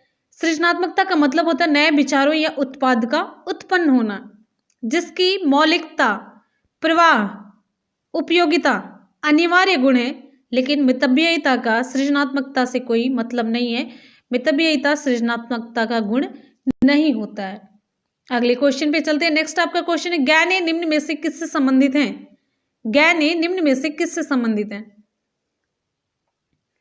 इंपॉर्टेंट क्वेश्चन है। विकल्प यहां पे आपका सही हो जाता है अधिगम का श्रेणी क्रम। ज्ञाने का संबंध अधिगम का क्षेत्रीय श्रेणी क्रम से है। ज्ञाने ने अपनी एक किताब द कंडीशन ऑफ लर्निंग में, किताब का क्या नाम है? The condition of learning. इन्होंने इसमें सीखने के मूल 8 प्रकारों का वर्णन किया, जिनमें सीखने का क्रम श्रृंखलाबद्ध है, श्रेणी से है। इस श्रृंखला में जो सबसे ऊपर होता है समाधान और जो सबसे नीचे होता है सांकेतिक सीखना होता है। इस जो श्रृंखला है उनकी सीखने वाली, उसकी यह विशेषता है कि ये सरल से जटिल होती है।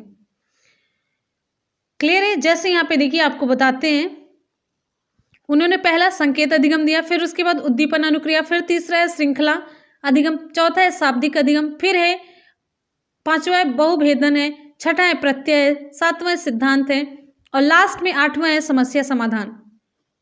इनमें इनका जो सीखना है, सीखने का क्रम इन्होंने श्रृंखलाबद्ध तरीके से बताया है। अगले क्वेश्चन पे चलते हैं। नेक्स्ट है, बुद्धि लब्धि के संबंध में क्या सत्य है? विकल्प यहां पे आपका कौन सा सही होगा? विकल्प यहां पे आपका सही हो जाता है सी,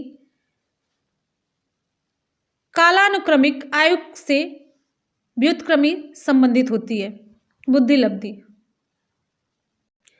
देखिए, बुद्धि लब्धि और कालानुक्रमिक यानी कि वास्तविक आयु, ये दोनों क्या होते हैं? व्युत्क्रमानुपाती होते हैं। देखिए आपको सूत्र यहां पे लिख के बताते हैं। बुद्धि लब्धि IQ बराबर क्या होता है? मानसिक आयु बटा वास्तविक आयु गुणे 100। क्लियर है? अब जो ये बुद्धि लब्धि IQ अनुक्रमानुपाती है किसके? जो इसके ऊपर है मानसिक आयु के। व्युत्क्रमानुपाती है वास्तविक आयु के। IQ बढ़ेगा तो वास्तविक आयु घटेगी, ये घटेगा तो ये बढ़ेगा, उल्टा ही रहेगा। और ये जो मानसिक आयु है IQ के अनुक्रमानुपाती होती है। ठीक है, जैसे अगर हमको लिखना हुआ यहाँ पे IQ और वास्तविक आयु में या कालानुक्रमिक आयु में संबंध, तो ये IQ 1/, यहाँ पे वास्तविक आयु लिखेंगे, व्युत्क्रमानुपाती होता है। और मानसिक आयु अनुक्रमानुपाती। अगले क्वेश्चन पे चलते हैं। नेक्स्ट है, 16 पीएफ का प्रयोग किसके मापन हेतु किया जाता है? 16 पीएफ। 16 पर्सनालिटी फैक्टर का प्रयोग, विकल्प यहाँ पे आपका सही हो जाता है सी, व्यक्तित्व मापन के लिए किया जाता है। इस परीक्षण के अंतर्गत 17 वर्ष से अधिक आयु वाले व्यक्तियों के 16 शील गुणों को मापा जाता है। शील गुण जैसे ये ईमानदारी हुआ, सत्य और अहिंसा हुआ, सहयोग हुआ, परोपकार हुआ, समय की पाबंदी, व्यवहार कुशलता, सामाजिकता, सौम्यता, आत्मविश्वास, प्रभुत्व, उत्साह, आत्मगौरव, ये सभी। अगले क्वेश्चन पे चलते हैं। नेक्स्ट है, बुद्धि का तरल मोज़ेक मॉडल किसने दिया? ऑप्शन यहाँ पे आपका सही हो जाता है कैटल ने। बुद्धि का तरल मोज़ेक मॉडल यानी कि तरल ठोस बुद्धि सिद्धांत कैटल के द्वारा दिया गया। कैटल के अनुसार बुद्धि के 2 महत्वपूर्ण तत्व हैं। कौन कौन से? पहला है तरल बुद्धि, दूसरा है ठोस बुद्धि। तरल बुद्धि को तर्क के आधार पर समस्या को हल करने की योग्यता के रूप में इन्होंने माना, जबकि ठोस बुद्धि को शिक्षा, प्रशिक्षण व अनुभव पर आधारित ज्ञान के आधार पर माना इन्होंने। अगले क्वेश्चन पे चलते हैं। नेक्स्ट है, बच्चे के संज्ञानात्मक विकास हेतु उत्तम स्थान है कौन सा?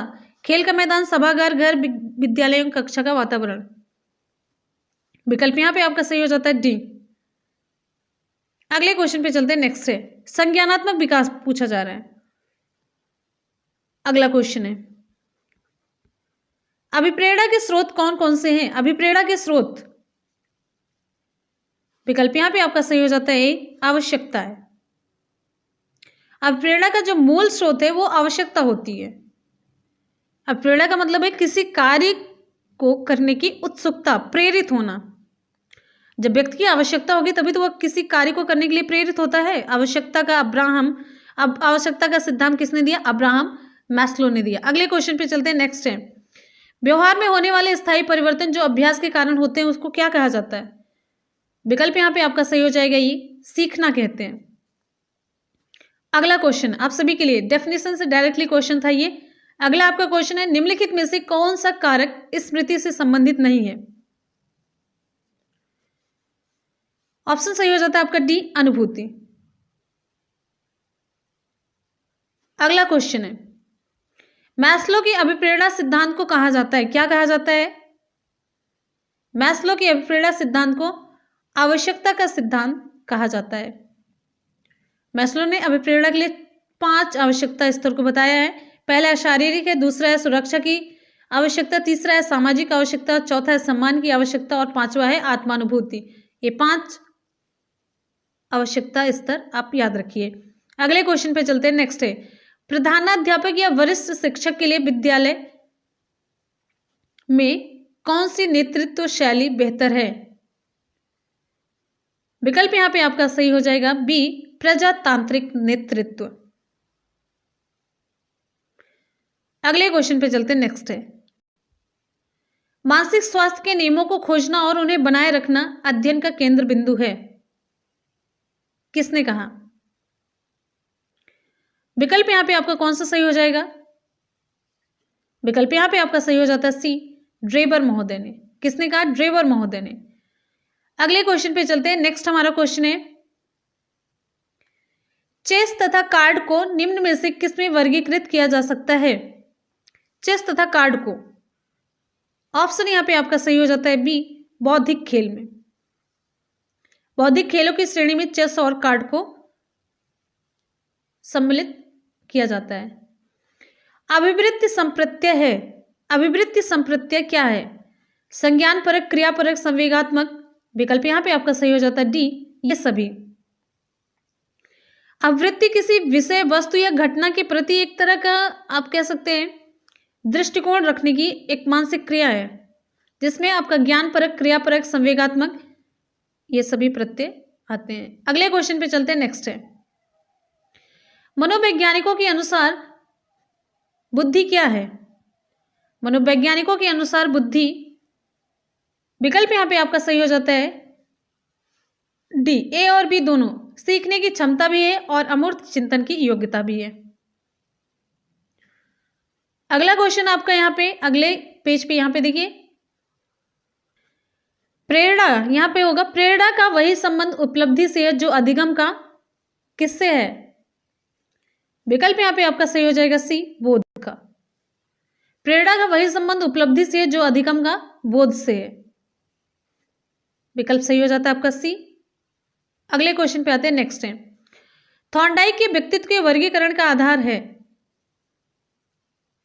ऑप्शन यहां पे आपका सही हो जाएगा डी, चिंतन और कल्पना। थॉर्नडाइक के अनुसार व्यक्तित्व के 3 मुख्य प्रकार हैं। कौन कौन से? सूक्ष्म विचारक व्यक्तित्व, दूसरा है प्रत्यक्ष विचारक व्यक्तित्व, तीसरा है स्थूल विचारक व्यक्तित्व। अगले क्वेश्चन पे आ जाते हैं, नेक्स्ट है, निम्नलिखित में से कौन सा भूलने का सिद्धांत है? विकल्प यहां पे आपका सही हो जाता है बी, प्रतीपकारी अवरोध। इसमें मौलिक रूप से सीखी गई कोई धारणा अन्य वस्तुओं, विषय वस्तु पर लागू करने से उसमें त्रुटि का अनुभव किया जा सकता है। अगले क्वेश्चन पे चलते हैं, नेक्स्ट है, कोई चीज आप सीख रहे हैं, अन्य वस्तुओं पर लागू करने में उसे त्रुटि का अनुभव होने लगता है, इसमें प्रतीपकारी अवरोध में।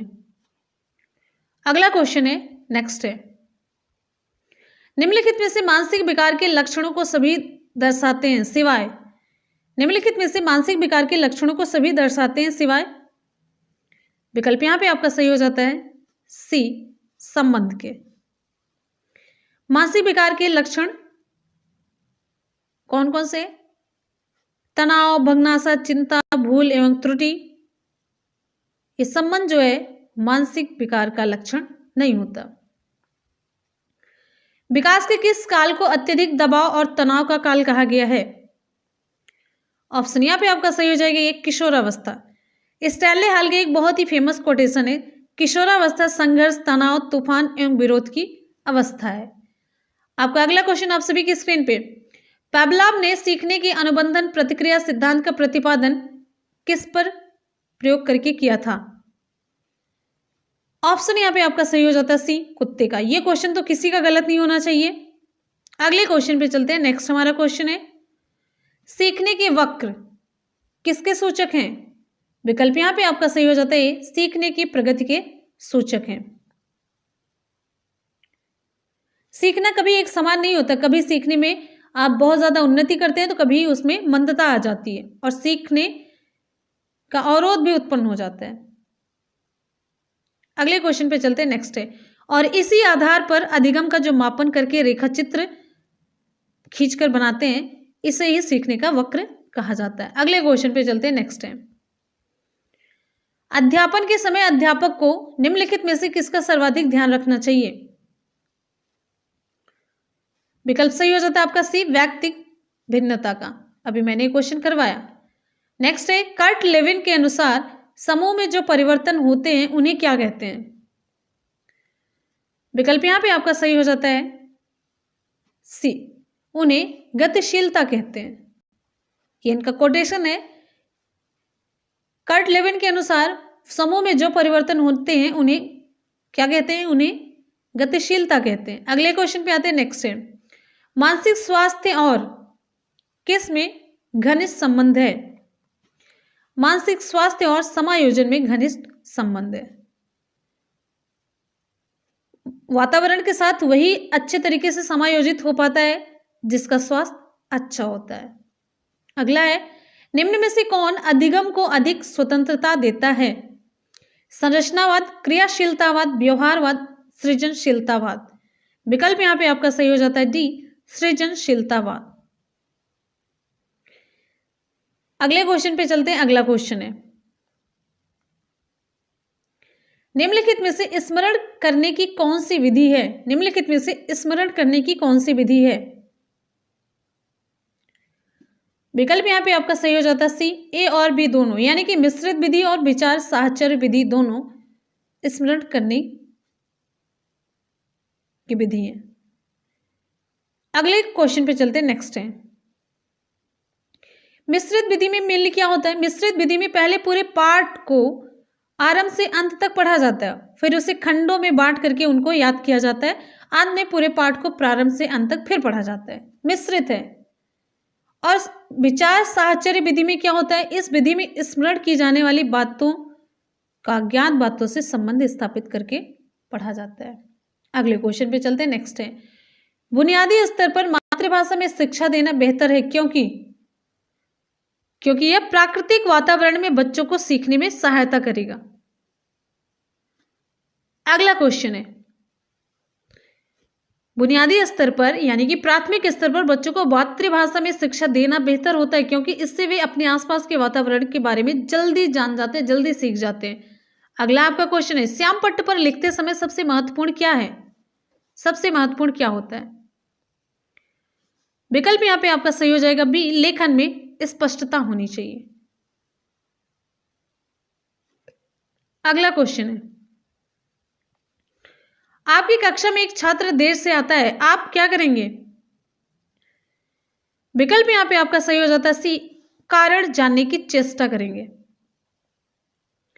सबसे पहले शिक्षक द्वारा छात्र के कक्षा में देर से आने का कारण जानने का प्रयास करना चाहिए और उसके बाद उत्पन्न समस्या के समाधान के लिए उसे आवश्यक कदम उठाने चाहिए। अगला क्वेश्चन आपका है, आपकी कक्षा में एक छात्र, ये हो गया, शिक्षा का उद्देश्य होना चाहिए, शिक्षा का क्या उद्देश्य होना चाहिए? विकल्प यहां पे आपका कौन सा सही होगा? विकल्प यहां पे आपका सही हो जाता है डी, व्यवहारिक जीवन के लिए विद्यार्थियों को तैयार करना। आपका अगला क्वेश्चन है, नेक्स्ट है, विद्यार्थी में अवांछित व्यवहार को किंचित परिवर्तन करने में सबसे प्रभावी पद्धति है। विकल्प यहां पे आपका सही हो जाता है सी, अवांछित व्यवहार के कारणों को ढूंढना एवं उपचार का प्रबंधन करना। पहले तो कारण जानिए, उसके बाद उन कारणों की समस्याओं के उपचार के लिए प्रबंध करके बालक के व्यवहार में परिवर्तन लाने का सबसे उचित और प्रचलित तरीका है। अगला है आपका, आपको शिक्षक दिवस पर कुछ विद्यार्थियों ने एक बधाई पत्र भेजा, आप क्या करेंगे?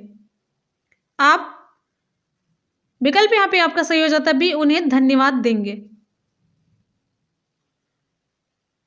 अगले क्वेश्चन पे चलते हैं, नेक्स्ट है, विद्यालय से विद्यार्थियों को भाग जाने का कारण है। विकल्प यहां पे आपका सही हो जाता है डी, समस्या के प्रति शिक्षकों की निर्दय अभिवृत्ति। छात्रों की समस्याओं के प्रति शिक्षकों का असंवेदनशील रवैया और छात्रों में सुरक्षा की भावना का अभाव हो जाता है, वो डरने लग जाते हैं। जब आप प्रजातांत्रिक माहौल नहीं उत्पन्न करेंगे, चाहे हेडमास्टर हो चाहे टीचर हो, किसी के भी द्वारा, तो बच्चे भाग जाते हैं, उनमें असुरक्षा की भावना हो जाती है अथवा शिक्षण कार्य सुचारू रूप से न चल रहा हो, ये सारे कारण होते हैं। अगले क्वेश्चन पे चलते हैं, नेक्स्ट है, विकल्प के अकॉर्डिंग आप लोग ऑप्शन चूज कर ले जाएंगे। शिक्षार्थियों में श्रम की स्फूर्ति का विकास करने के लिए आप क्या करेंगे? विकल्प यहां पे आपका सही हो जाता है सी, समय समय पर विद्यार्थियों को श्रम करने का अवसर देना पड़ेगा। अगला है, इसीलिए तो आजकल देखिए विद्यालय में एनएसएस, एनसीसी और खेलकूद जैसे कोर्स विद्यालय के पाठ्यक्रम में चलाए जा रहे हैं। अगला क्वेश्चन है, बाल विकास की परिभाषा का अध्ययन क्षेत्र है जो, ऑप्शन यहां पे आपका सही हो जाता है डी, किसी बच्चे के संज्ञानात्मक, सामाजिक और दूसरे सामर्थ्यों के क्रमिक विकास के लिए उत्तरदायी होगा। यहां पे सामर्थ्य होगा। अगले क्वेश्चन पे चलते हैं, नेक्स्ट है, अगला हमारा क्वेश्चन है, प्राथमिक शिक्षक के लिए बाल मनोविज्ञान का ज्ञान आवश्यक है क्योंकि, विकल्प यहां पे आपका कौन सा सही होगा? ऑप्शन सही हो जाता है आपका डी, यह बच्चों के व्यवहार को समझने में शिक्षक की सहायता करता है। अगले क्वेश्चन पे चलते हैं, जब वो बच्चों का व्यवहार समझ जाएगा तो शिक्षण कार्य आसानी से करेगा और इस तरीके से बच्चों का अचीवमेंट भी बढ़िया होगा। नेक्स्ट है, मानवीय मूल्यों की प्रकृति में, मानवीय मूल्यों जो प्रकृति में, यहाँ पे जो प्रकृति में सार्वत्रिक हैं के विकास का क्या अर्थ है? मतारोपण, अंगीकरण, अनुकरण, अभिव्यक्ति। विकल्प यहां पे आपका सही हो जाता है बी, अंगीकरण। मानवीय मूल्यों का पीढ़ी दर पीढ़ी अंगीकरण होता है और इस प्रकार उनका विकास भी पीढ़ी दर पीढ़ी होता रहता है। अगले क्वेश्चन पे आ जाते हैं, नेक्स्ट है आपका क्वेश्चन, नेक्स्ट हमारा क्वेश्चन कौन सा है? अपने विद्यालय, यहाँ पे देखिए, अपने विद्यार्थियों को समझने, यहाँ पे लिख लीजिए, अपने विद्यार्थियों को, यहां से देखिए, अपने विद्यार्थियों को समझने के लिए एक शिक्षक में अच्छी जानकारी होनी चाहिए। किस चीज की? बाल मनोविज्ञान की होनी चाहिए। बच्चों को समझने की प्रवृत्ति की, ये भी होनी चाहिए। विषय वस्तु के प्रति विद्यार्थियों की मत की। तो इस तरीके से आपका विकल्प सही हो जाता है डी, उपरोक्त सभी की जानकारी शिक्षक को अच्छे तरीके से होनी चाहिए। निम्न में से किस स्तर में बच्चे अपने समकक्षी वर्ग के सक्रिय सदस्य बनते हैं? विकल्प यहाँ पे आपका कौन सा सही होगा? विकल्प यहाँ पे आपका सही हो जाता है किशोरावस्था। 9 से 12 वर्ष में ली जो पूर्व किशोरावस्था के बच्चे अपने समकक्ष वर्ग के सक्रिय सदस्य बनते हैं। किशोरावस्था में भी वो पूर्व किशोरावस्था। अगले क्वेश्चन पे चलते हैं। नेक्स्ट है मनोचित्रण का संदर्भ है। मनोचित्रण का संदर्भ, विकल्प यहाँ पे आपका कौन सा सही हो जाएगा? डी, मन के प्रकार्य का अन्वेषण। मन के प्रकार्य का अन्वेषण करना ही मनोचित्रण कहलाता है। अगले क्वेश्चन पे आ जाते हैं। नेक्स्ट आपका क्वेश्चन है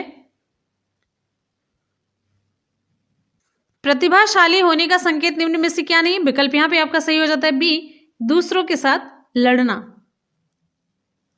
प्रतिभाशाली होने का क्या संकेत है? उनकी जो बुद्धि लब्धि IQ है 130 से ऊपर हो, विचारों में सृजनात्मकता हो, उनमें उत्सुकता हो, कौतूहल हो, अभिव्यक्ति अच्छे तरीके से कर पाते हो। दूसरों के साथ लड़ाई झगड़ा प्रतिभाशाली होने का संकेत नहीं है। अगला है बालिका शिक्षा को महत्ता देना उचित है क्योंकि, ऑप्शन यहाँ पे आपका सही हो जाता है डी, किसी सामाजिक परिवर्तन के नेतृत्व में केवल बालिकाएं ही समर्थ होती हैं। अगला क्वेश्चन आप सभी की स्क्रीन पे,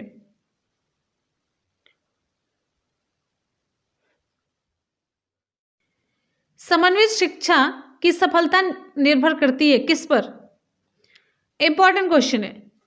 समन्वित शिक्षा की सफलता किस पर निर्भर करती है? विकल्प यहां पे आपका सही हो जाता है बी, पाठ्य पुस्तकों की उत्कृष्टता पर। अगला है अधिगम से संबंधित किसी विद्यार्थी की समस्याओं का सबसे अच्छा उपचार क्या है? विकल्प सही हो जाता है आपका यहां पे डी, निदानात्मक शिक्षण। अगला क्वेश्चन है एक शिक्षक विद्यार्थियों को अनुप्रेरित कर सकता है किसके माध्यम से? पुरस्कार दिखाकर, सही मार्गदर्शन। विकल्प यहां पे आपका सही हो जाता है पुरस्कार देकर के शिक्षक विद्यार्थियों को उनके दिए किए गए उचित कार्यों के लिए उचित पुरस्कार देकर के उन्हें प्रेरित कर सकता है। अगले क्वेश्चन पे चलते हैं। नेक्स्ट है यदि कोई विद्यार्थी आपका सम्मान नहीं करता तो आप क्या करेंगे? विकल्प यहां पे आपका कौन सा सही होगा? सी, उसके अभिभावकों से बात करेंगे। विकल्प के अकॉर्डिंग आपका ऑप्शन सही हो जाता है सी, उसके अभिभावकों से बात करेंगे और घर पे क्या समस्या, कहने का मतलब जो व्यवहारिक समस्या है उसको जानेंगे। अगले क्वेश्चन पे चलते हैं। नेक्स्ट है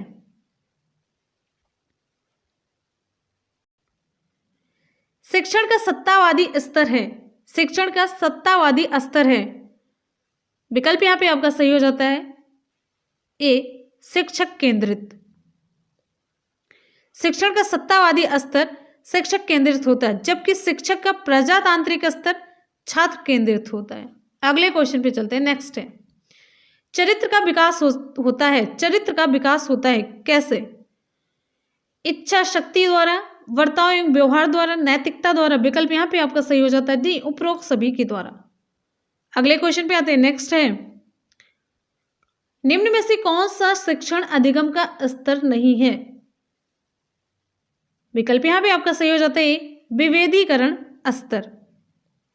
विभेदीकरण शिक्षण का अधिगम स्तर नहीं है। इसमें छात्रों को बुद्धि लब्धि के आधार पर छोटे छोटे समूहों में बांटने की प्रक्रिया बताई जाती है। ये छोटे छोटे समूहों में बांटने की प्रक्रिया है। अगले क्वेश्चन पे चलते हैं। नेक्स्ट है यदि एक विद्यार्थी कक्षा में भाग लेने में संकोच करता है तो आप क्या करेंगे? विकल्प यहां पे आपका सही हो जाता है डी, उससे केवल तब प्रश्न पूछेंगे जब वह उसके उत्तर देने के लिए उत्साहित हो। क्लियर है? अगले क्वेश्चन पे आ जाते हैं। नेक्स्ट है जिससे कि उसमें आत्मशक्ति का संचार हो और कक्षा में सहभागी बन सके। शिक्षक का बर्ताव होना चाहिए प्रशासनात्मक, शिक्षाप्रद, आदर्शवादी, निर्देशात्मक। विकल्प यहाँ पे आपका कौन सा सही होगा? विकल्प सही हो जाता है आपके यहाँ पे सी, आदर्शवादी। शिक्षक का बर्ताव आदर्शवादी होना चाहिए। अगले क्वेश्चन पे आ जाते हैं। अगला क्वेश्चन आप सभी के लिए क्वेश्चन नंबर अगला है, सिफेलोकॉर्डल प्रवृत्ति के सिद्धांत के अनुसार शारीरिक विकास होता है। किधर से किधर की तरफ? सिफेलोकॉर्डल प्रवृत्ति के सिद्धांत के अनुसार शारीरिक विकास कैसे होता है? ऑप्शन यहाँ पे आपका कौन सा सही होगा? ऑप्शन सही हो जाता है आपका यहाँ पे सिर से पांव की ओर होता है। इस सिद्धांत के अनुसार मानव शरीर का जो विकास होता है सिर से पांव की तरफ होता है। अगले क्वेश्चन पे चलते हैं। नेक्स्ट है, मस्तकाधोमुखी एवं निकट से दूर का क्रम किस क्रिया का अंग है? विकल्प आपको बताना है, चेतना, विकास, विवृद्धि, संशोधन। ऑप्शन यहाँ पे आपका सही हो जाता है विकास से संबंधित है।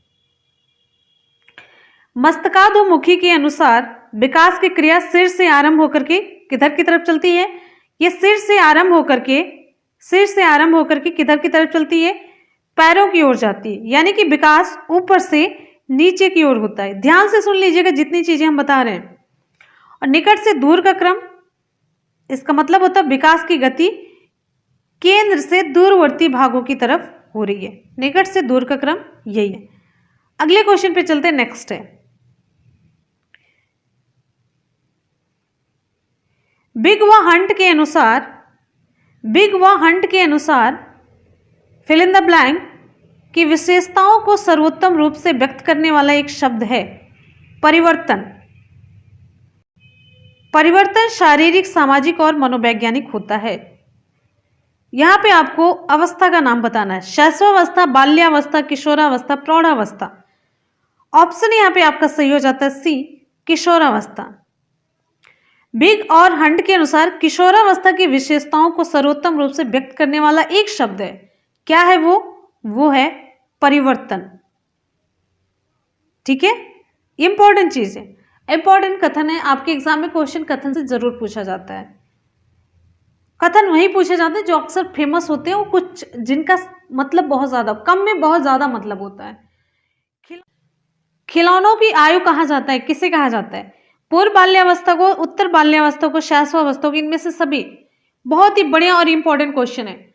ऑप्शन यहाँ पे आपका कौन सा सही होगा? ऑप्शन यहाँ पे आपका सही हो जाता है पूर्व बाल्यावस्था को। पूर्व बाल्यावस्था की आयु कितनी है? 3 से 6 वर्ष मानी जाती है। इस अवस्था को, इस आयु वर्ग को खिलौनों की आयु कहा जाता है। क्यों? क्योंकि इस अवस्था में बालक अपने खिलौनों के साथ ही अपना मन बहलाता रहता है, हमेशा उसी में बिजी रहता है, उसको खिलौने ही खिलौने चाहिए होते हैं। अगले क्वेश्चन पे आ जाते हैं। नेक्स्ट है, बुद्धि लब्धांक IQ सामान्यतः रूप से शैक्षणिक निष्पादन से संबंधित होती है।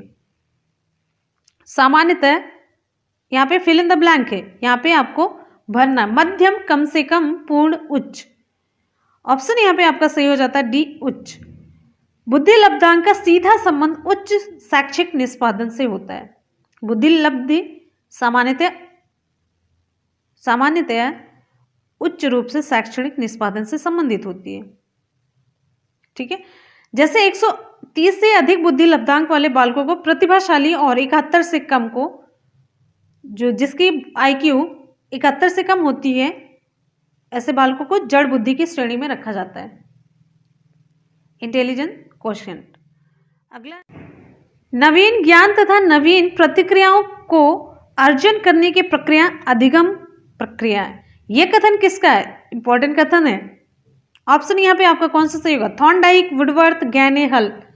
विकल्प सही हो जाता है आपका बी, वुडवर्थ का। वुडवर्थ के अनुसार नवीन ज्ञान तथा नवीन प्रतिक्रियाओं को अर्जन करने की प्रक्रिया ही अधिगम प्रक्रिया है। अगले क्वेश्चन पे आते हैं। सीखना व्यवहार में उत्तरोत्तर सामंजस्य की प्रक्रिया है। सीखना व्यवहार में उत्तरोत्तर सामंजस्य की प्रक्रिया, यह कथन किसका है? विकल्प यहाँ पे आपका सही हो जाता है सी, स्किनर महोदय का है। अगले क्वेश्चन पे चलते हैं। नेक्स्ट है, स्किनर ने अधिगम के लिए किस सिद्धांत का प्रतिपादन किया? क्रिया प्रसूत सिद्धांत का प्रतिपादन किया था स्किनर साहब ने। अगले क्वेश्चन पे आते हैं। सीखने के नियम के प्रतिपादक कौन है? सीखने के नियम के प्रतिपादक फ्रायड, स्किनर, थॉर्नडाइक, एडलर। विकल्प यहाँ पे आपका सही हो जाता है सी, थॉर्नडाइक। थॉर्नडाइक द्वारा सीखने के नियम का प्रतिपादन किया गया था। इनके अनुसार व्यक्ति विशेष कार्य में विशेष प्रकार की प्रतिक्रिया करता है। इन्होंने 3 नियम बताए थे सीखने की। कौन कौन से? अभ्यास का नियम है, दूसरा प्रभाव का नियम, तीसरा है तत्परता का नियम। अगले क्वेश्चन पे आते हैं, अधिगम के लिए क्या आवश्यक है?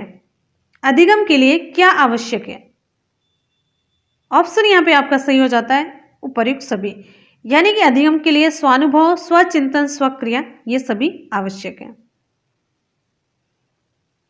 ठीक है, अधिगम एक प्रक्रिया है जिसके द्वारा बालक में समझ विकसित होती है जो समस्या के समाधान में सहायक होती है।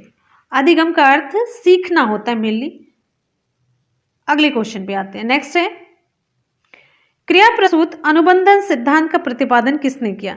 क्रिया प्रसूत अनुबंधन सिद्धांत का प्रतिपादन हल ने, थॉर्नडाइक ने, हेगार्टी ने, स्किनर ने। ऑप्शन यहां पे आपका सही हो जाता है डी, स्किनर ने। अभी मैंने बताया।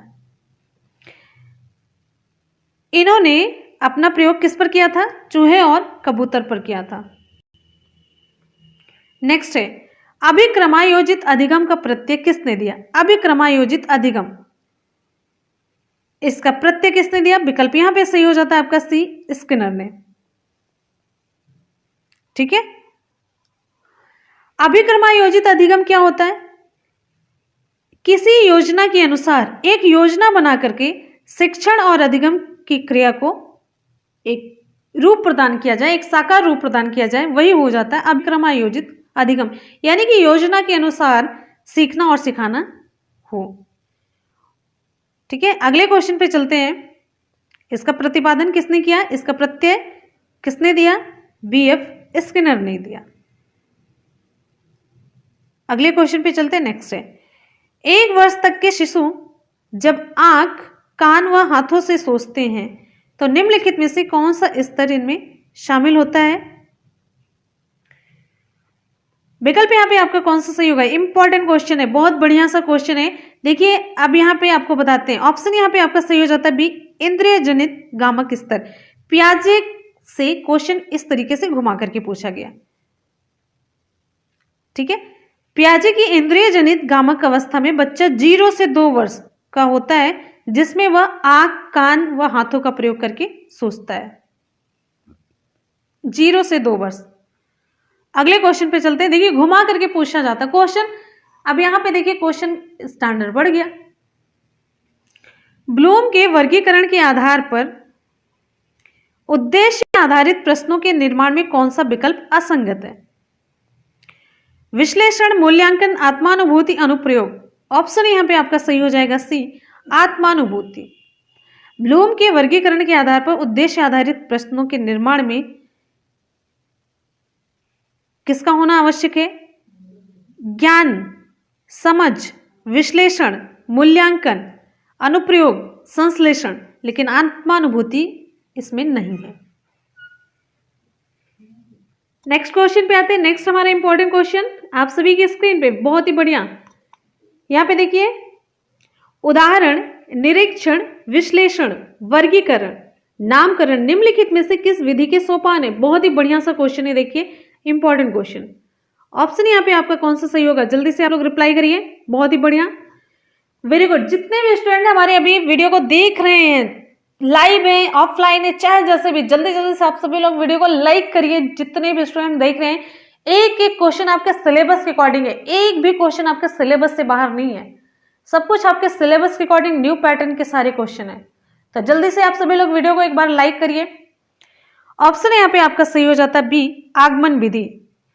अगर आप लोग ध्यान से पढ़ेंगे तो आपको एक एक क्वेश्चन एग्जाम में मिलेगा। आप एग्जाम देके आने के बाद खुद बताएंगे कि कितने क्वेश्चन मिले थे और कितना हेल्पफुल रहा सारा वीडियो। विकल्प यहाँ पे आपका सही हो जाता है बी, आगमन विधि।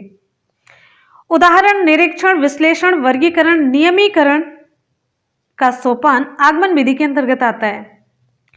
शिक्षण की आगमन विधि में क्या होता है? मेनली शिक्षक अनेक विशिष्ट उदाहरणों के आधार पर सामान्यीकरण करने का प्रयास करता है। उदाहरण के बाद उदाहरण से जब चला जाए तो क्या होगा? आगमन विधि। अगले क्वेश्चन पे चलते हैं, नेक्स्ट है, शैशवावस्था के लिए उत्तम शिक्षण विधि कौन सी है? शैशवावस्था के लिए उत्तम शिक्षण विधि आपको बतानी कौन सी? मॉन्टेसरी, खेल विधि, किंडरगार्टन विधि, ए सभी। ऑप्शन यहाँ पे आपका सही हो जाता है डी, ए सभी। शैशवावस्था 0 से लेकर के 6 वर्ष की आयु को क्या कहते हैं? शैशवावस्था। इस अवस्था में शिशु को मॉन्टेसरी शिक्षा विधि, खेल विधि, किंडरगार्टन विधि, इन सभी के माध्यम से शिक्षा देनी चाहिए। इस प्रकार की जो शिक्षण पद्धति है वर्तमान समय में प्ले वे स्कूल में अपनाई जा रही है। प्ले वे स्कूल में ये सारी विधियां अपनाई जा रही है। खेल के माध्यम से शिक्षा मिली, ये सारी विधियां खेल पर आधारित हैं। अगला क्वेश्चन है, शिक्षा में विकास को लेकर फ्रॉबेल का मुख्य योगदान क्या है? विकल्प यहां पे आपका कौन सा सही होगा? वाणिज्यिक शिक्षा, यहां पे देखिए, वाणिज्यिक शिक्षणालय, बालवाड़ी, public school, Latin school. Option यहां पे आपका सही हो जाता है बी,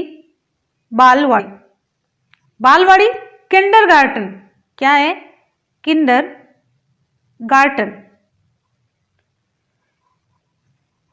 अगले क्वेश्चन पे चलते हैं।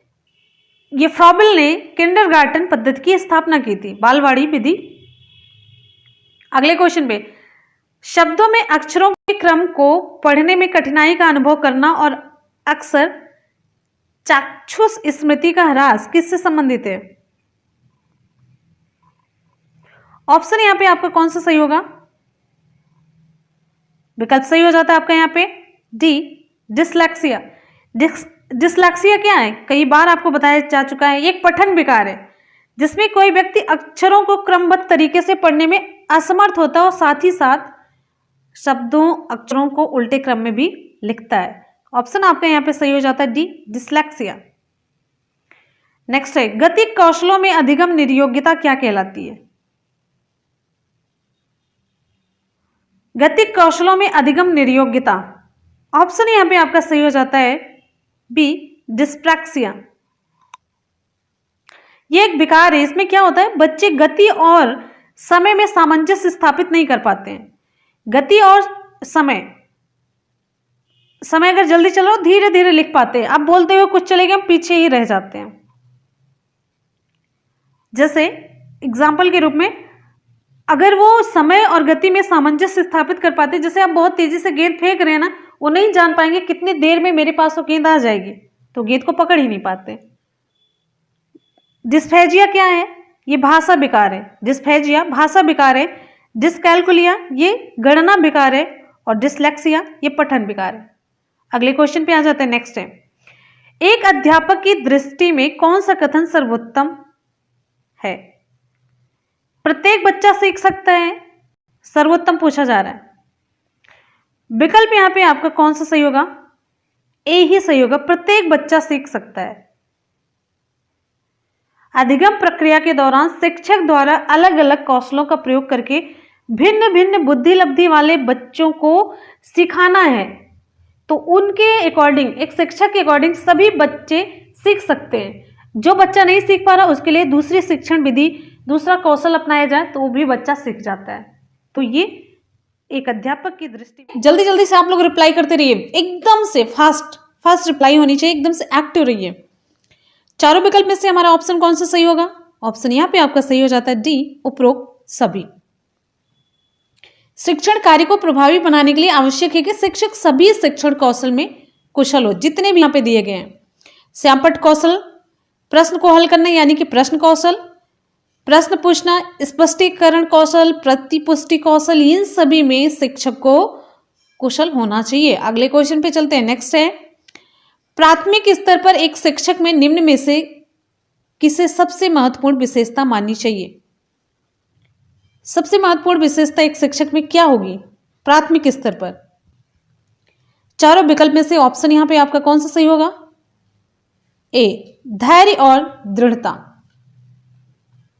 जिसे कि शिक्षक किसी भी परिस्थिति में किसी भी छात्र या छात्रा की सहजता से समस्याओं का समाधान कर सके, उनकी बातों को सुन सके। अगले क्वेश्चन पे चलते हैं। नेक्स्ट है, यदि विद्यार्थी पाठ में रुचि न लेते प्रतीत हो तो शिक्षक को चाहिए कि शिक्षक को क्या करना चाहिए? यदि विद्यार्थी पाठ में रुचि ना ले रहे हो तो शिक्षक को क्या चाहिए? यहां पे आपका ऑप्शन सही हो जाएगा, शिक्षण विधि बदल दें। ऑप्शन आपका सही हो जाता है ए। यदि विद्यार्थी पाठ में रुचि न लेते प्रतीत हो तो शिक्षक को चाहिए कि शिक्षण विधि बदल करके कुछ इंटरेस्टिंग बताए, कुछ इंटरेस्टिंग शिक्षण विधि अपनाए, दूसरी शिक्षण विधि अपनाए या क्लास को इंटरेस्टिंग बनाने का वो तरीका खोजे, जिससे कि बच्चे रुचि ले सके और अधिगम की प्रक्रिया में वो पार्टिसिपेट कर सके और अधिगम की प्रक्रिया पूरी तरीके से अच्छी तरीके से संपन्न हो, जिससे कि बच्चों का अच्छा अचीवमेंट मिले। अगले क्वेश्चन पे चलते हैं। नेक्स्ट है, शिक्षण से अधिगम पर बल देने वाला परिवर्तन हो सकता है। शिक्षण से अधिगम पर बल देने वाला परिवर्तन क्या हो सकता है? विकल्प यहां पे आपका कौन सा सही होगा?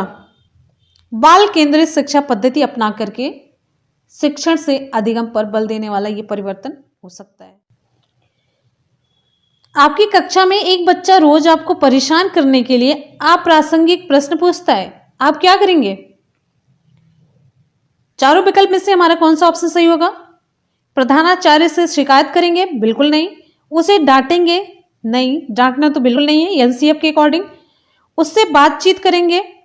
उसके माता पिता से शिकायत करेंगे? नहीं। ऑप्शन आपका यहाँ पे सही हो जाता है सी, उससे बातचीत करेंगे।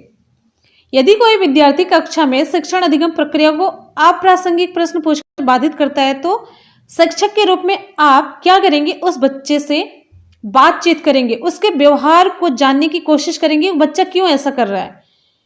जरूरी नहीं कि वो आपको डिस्टर्ब कर रहा है, उसका रीजन ये भी हो सकता है कि वो विषय उसके समझ में ना आ रहा हो। ऐसी परिस्थिति में विद्यार्थी को आप एक्स्ट्रा टाइम देंगे और उसके विषय में जानने का पूरा प्रयास करेंगे। तो विकल्प आपका सही हो जाता है सी। खेल शिक्षण विधि के प्रतिपादक कौन है? चार विकल्प आप सभी के सामने, सुकरात, फ्रॉबेल, किलपैट्रिक, अरस्तु। ऑप्शन आपका यहाँ पे कौन सा सही होगा? फ्रॉबेल। फ्रॉबेल पेस्टोलॉजी के शिष्य थे। फ्रॉबेल का पूरा नाम क्या है? Friedrich Wilhelm August Froebel. इन्होंने किंडरगार्टन की संकल्पना दी और शैक्षणिक खिलौनों का विकास किया, जिन्हें क्या कहा जाता है? फ्रॉबेल उपहार कहा जाता है। फ्रॉबेल उपहार की संज्ञा इसे दी गई है। जो शैक्षणिक खिलौने हैं, इनके जो पढ़ने की प्रक्रिया में जो खिलौने यूज किए जाते हैं, उन्हें फ्रॉबेल का उपहार कहा जाता है। क्वेश्चन पूछा गया है। अगले क्वेश्चन पे चलते हैं। नेक्स्ट है, अगला क्वेश्चन देखिए, काफी इंपॉर्टेंट है। डाल्टन शिक्षण विधि का विकास किसने किया? फ्रॉबेल ने, डब्ल्यू.एच. किलपैट्रिक ने, मिस हेलन पार्खस ने, डाल्टन ने। विकल्प यहाँ पे आपका सही हो जाता है सी, मिस हेलन पार्खस ने डाल्टन शिक्षण विधि या डाल्टन प्रयोगशाला योजना का प्रयोग किया। अगले क्वेश्चन पे चलते हैं। नेक्स्ट है, आप देखते हैं कि एक छात्र बुद्धिमान है, आप क्या करेंगे? उसके साथ संतुष्ट रहेंगे, अतिरिक्त गृह कार्य नहीं देंगे, वो जैसे अधिक प्रगति कर सके उसे अनुप्रेरित करेंगे, उसके अभिभावकों को बताएंगे कि वो बुद्धिमान है। ऑप्शन आपका यहाँ पे सही हो जाता है सी। एक बुद्धिमान छात्र को उसके अधिगम को सही दिशा देने के लिए शिक्षक द्वारा उसे समय समय पर गाइडेंस जरूरी होता है, क्योंकि तीव्र बुद्धि वाले छात्रों को सामान्य छात्रों के साथ शिक्षण कार्य कराना उचित नहीं माना जाता है। तो विकल्प आपका सही हो जाता है सी। अगले क्वेश्चन पे आ जाते हैं। नेक्स्ट है आपका, डिस्लेक्सिया का संबंध है, किससे संबंध है? इंपॉर्टेंट क्वेश्चन है, इससे 1 नंबर तो जरूर आता है। विकल्प यहाँ पे आपका सही हो जाता है पढ़ने की अक्षमता से। डिस्लेक्सिया का संबंध पढ़ने की अक्षमता से है। अगले क्वेश्चन पे चलते हैं। नेक्स्ट है, एक बच्चा जो फिल इन द ब्लैंक किससे ग्रस्त है? एक बच्चा जो यहाँ पे फिल इन द ब्लैंक होगा से ग्रस्त है। वसा और वाच, न्यूक्लियर और अनक्लियर में अंतर नहीं कर सकता, वो किससे ग्रसित है? शब्द जबलिंग विकार, डिस्लेक्सिया, डिस्मॉर्फिया, डिस्लेक्सिया, दोनों जगह पे डिस्लेक्सिया। तो विकल्प आपका डिस्लेक्सिया सही हो जाता है। ठीक है, क्योंकि डिस्लेक्सिया पठन संबंधी विकार है, इसमें शब्दों के संयोजन में, वर्णमाला सीखने में, इन सभी में कठिनाई होती है। तो ऑप्शन यहाँ पे आपका डिस्लेक्सिया सही होगा। अगले क्वेश्चन पे चलते हैं। नेक्स्ट है, देखिए बहुत ही इंपॉर्टेंट क्वेश्चन है, ध्यान से आप लोग देखिए।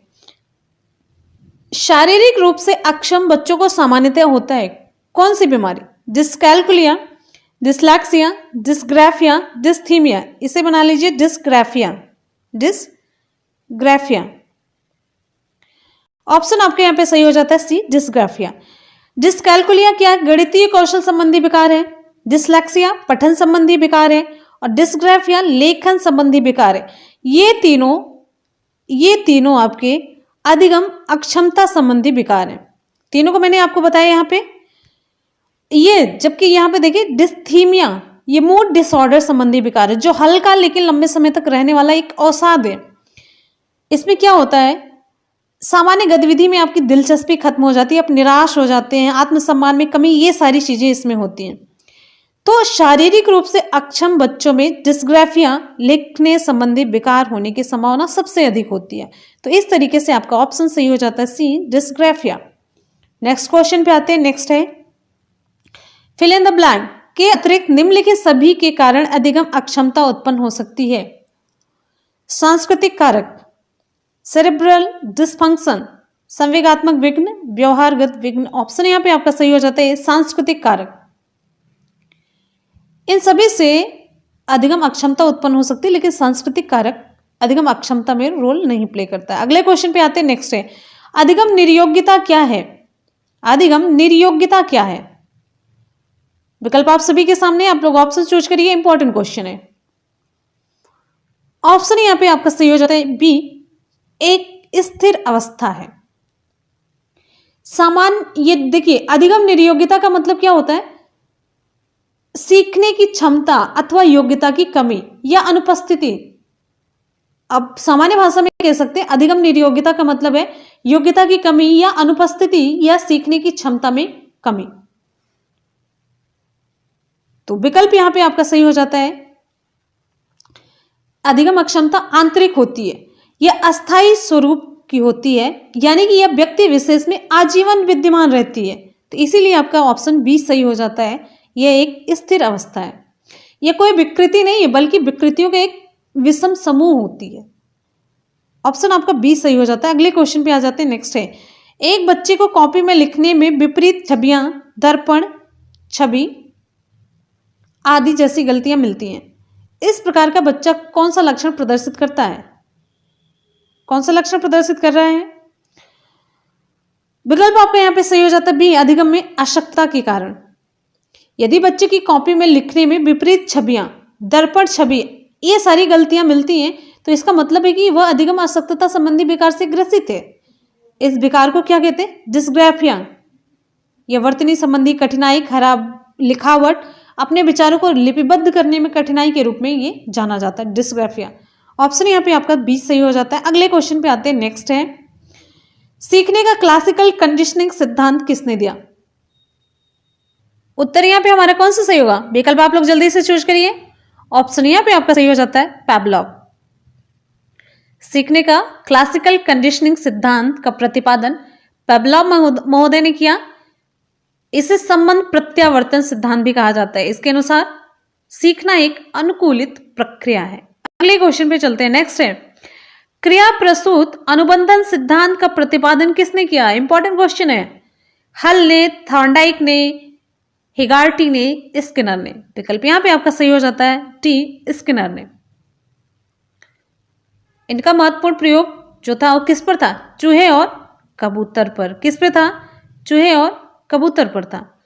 अगले क्वेश्चन पे चलते हैं। नेक्स्ट है अंतर्दृष्टि सूझ द्वारा सीखने के सिद्धांत में कोहलर ने प्रयोग किया था। किस पर किया था? कुत्ते पर, वनमानुषों, बिल्ली, चूहों। ऑप्शन आपका सही हो जाता है वी, वनमानुषों पर किया था। उस वनमानुष का नाम क्या था? सुल्तान। सुल्तान नामक चिंपैंजी पर कोहलर ने सूझ के सिद्धांत का प्रयोग किया था।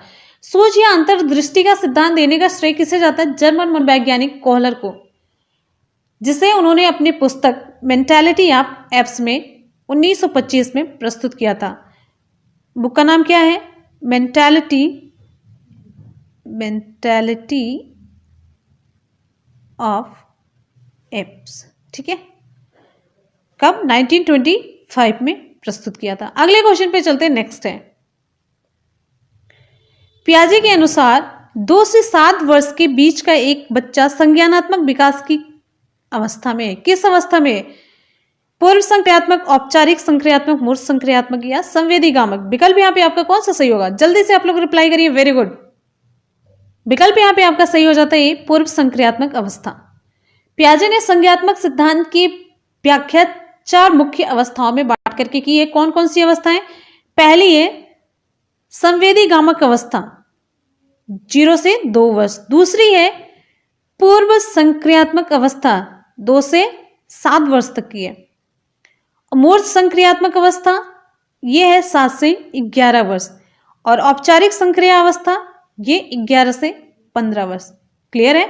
अगले क्वेश्चन पे चलते हैं। नेक्स्ट है जोन ऑफ प्रॉक्सिमल डेवलपमेंट का प्रत्यय किसने दिया था? Zone of proximal development.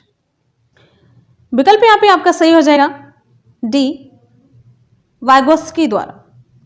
Zone of proximal development का प्रत्यय जो था वो किसके द्वारा प्रयोग किया गया? वाइगोस्की के द्वारा। वाइगोस्की ने कौन सा सिद्धांत दिया? वाइगोस्की सामाजिक सांस्कृतिक सिद्धांत के लिए जाने जाते हैं। इस सिद्धांत में क्या कहते हैं? इनके अनुसार सामाजिक अंतःक्रिया ही बालक की सोच व व्यवहार में निरंतर बदलाव ला सकता है, जो एक दूसरे की संस्कृति से भिन्न हो सकती है। वाइगोस्की ने अपने इस सामाजिक सांस्कृतिक सिद्धांत में कई तत्व बताए हैं कि ये तत्व इंपॉर्टेंट है, जिसमें से एक है पहला व्यक्तिगत भाषा और दूसरा है निकटतम विकास का क्षेत्र। पहले डियर स्टूडेंट्स, यहां पर हो जाते हैं आपके सभी क्वेश्चंस कंप्लीट। आपको कैसे लगे हमेशा की तरफ फीडबैक देना बिल्कुल भी ना भूलिएगा, हमें आपके फीडबैक का इंतजार रहता है। तो चलिए चलते हैं आज के सवाल की तरफ। आज का सवाल आप सभी के लिए, प्रयास और भूल के सिद्धांत का प्रतिपादन किसने किया? प्रयास और भूल सिद्धांत के प्रतिपादक कौन है? विकल्प आप सभी के सामने, थॉर्नडाइक, मैकडूगल, कोहल और पेवलव। ऑप्शन आपका कौन सा सही होगा? आप लोग जल्दी जल्दी से फटाफट से कमेंट सेक्शन में रिप्लाई कीजिएगा और हमेशा की तरह अपना फीडबैक देना बिल्कुल भी ना भूलिएगा। आपके फीडबैक का हमें बेसब्री से इंतजार रहता है। और फ्रेंड्स, आप सभी लोग जाते जाते वीडियो को लाइक और शेयर करना बिल्कुल भी ना भूलिएगा। एक लाइक और एक शेयर, अगर हम आपके लिए इतनी मेहनत कर सकते हैं तो आप लोग मेरा सपोर्ट जरूर कीजिए। एक लाइक और एक शेयर के माध्यम से अपना प्यार और विश्वास एक लाइक और एक शेयर के माध्यम से जरूर दिखाइएगा। तो चलिए मिलते हैं फिर नेक्स्ट वीडियो में। आप लोग पढ़ते रहिए, मेहनत करते रहिए, सफलता जरूर मिलेगी। मिलते हैं फिर इसी के साथ ही नेक्स्ट वीडियो में। तब तक के लिए goodbye, take care, love you all, thank you so much, bye bye.